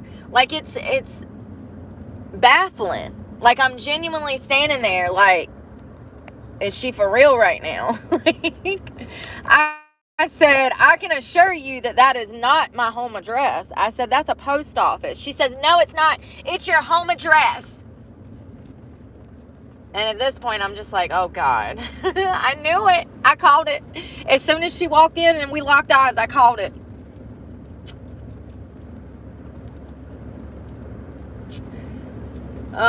So let's go to my home address and see if we have mail. Oh, Lord, have mercy on my soul. I really don't know how I'm holding it together. I want to sprout.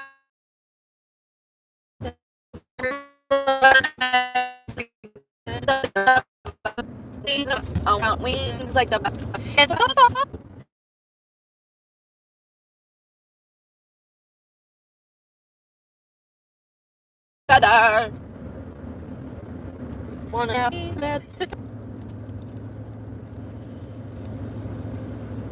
Well, it was nice to know ya. I'm gonna lose ya. Jenny got the AIDS. Sorry, I circled back in case you didn't hear me. I'm getting good at figuring out, like, you know, when, like, retakes. I'm getting good at retakes. There we go. Yeah, Jenny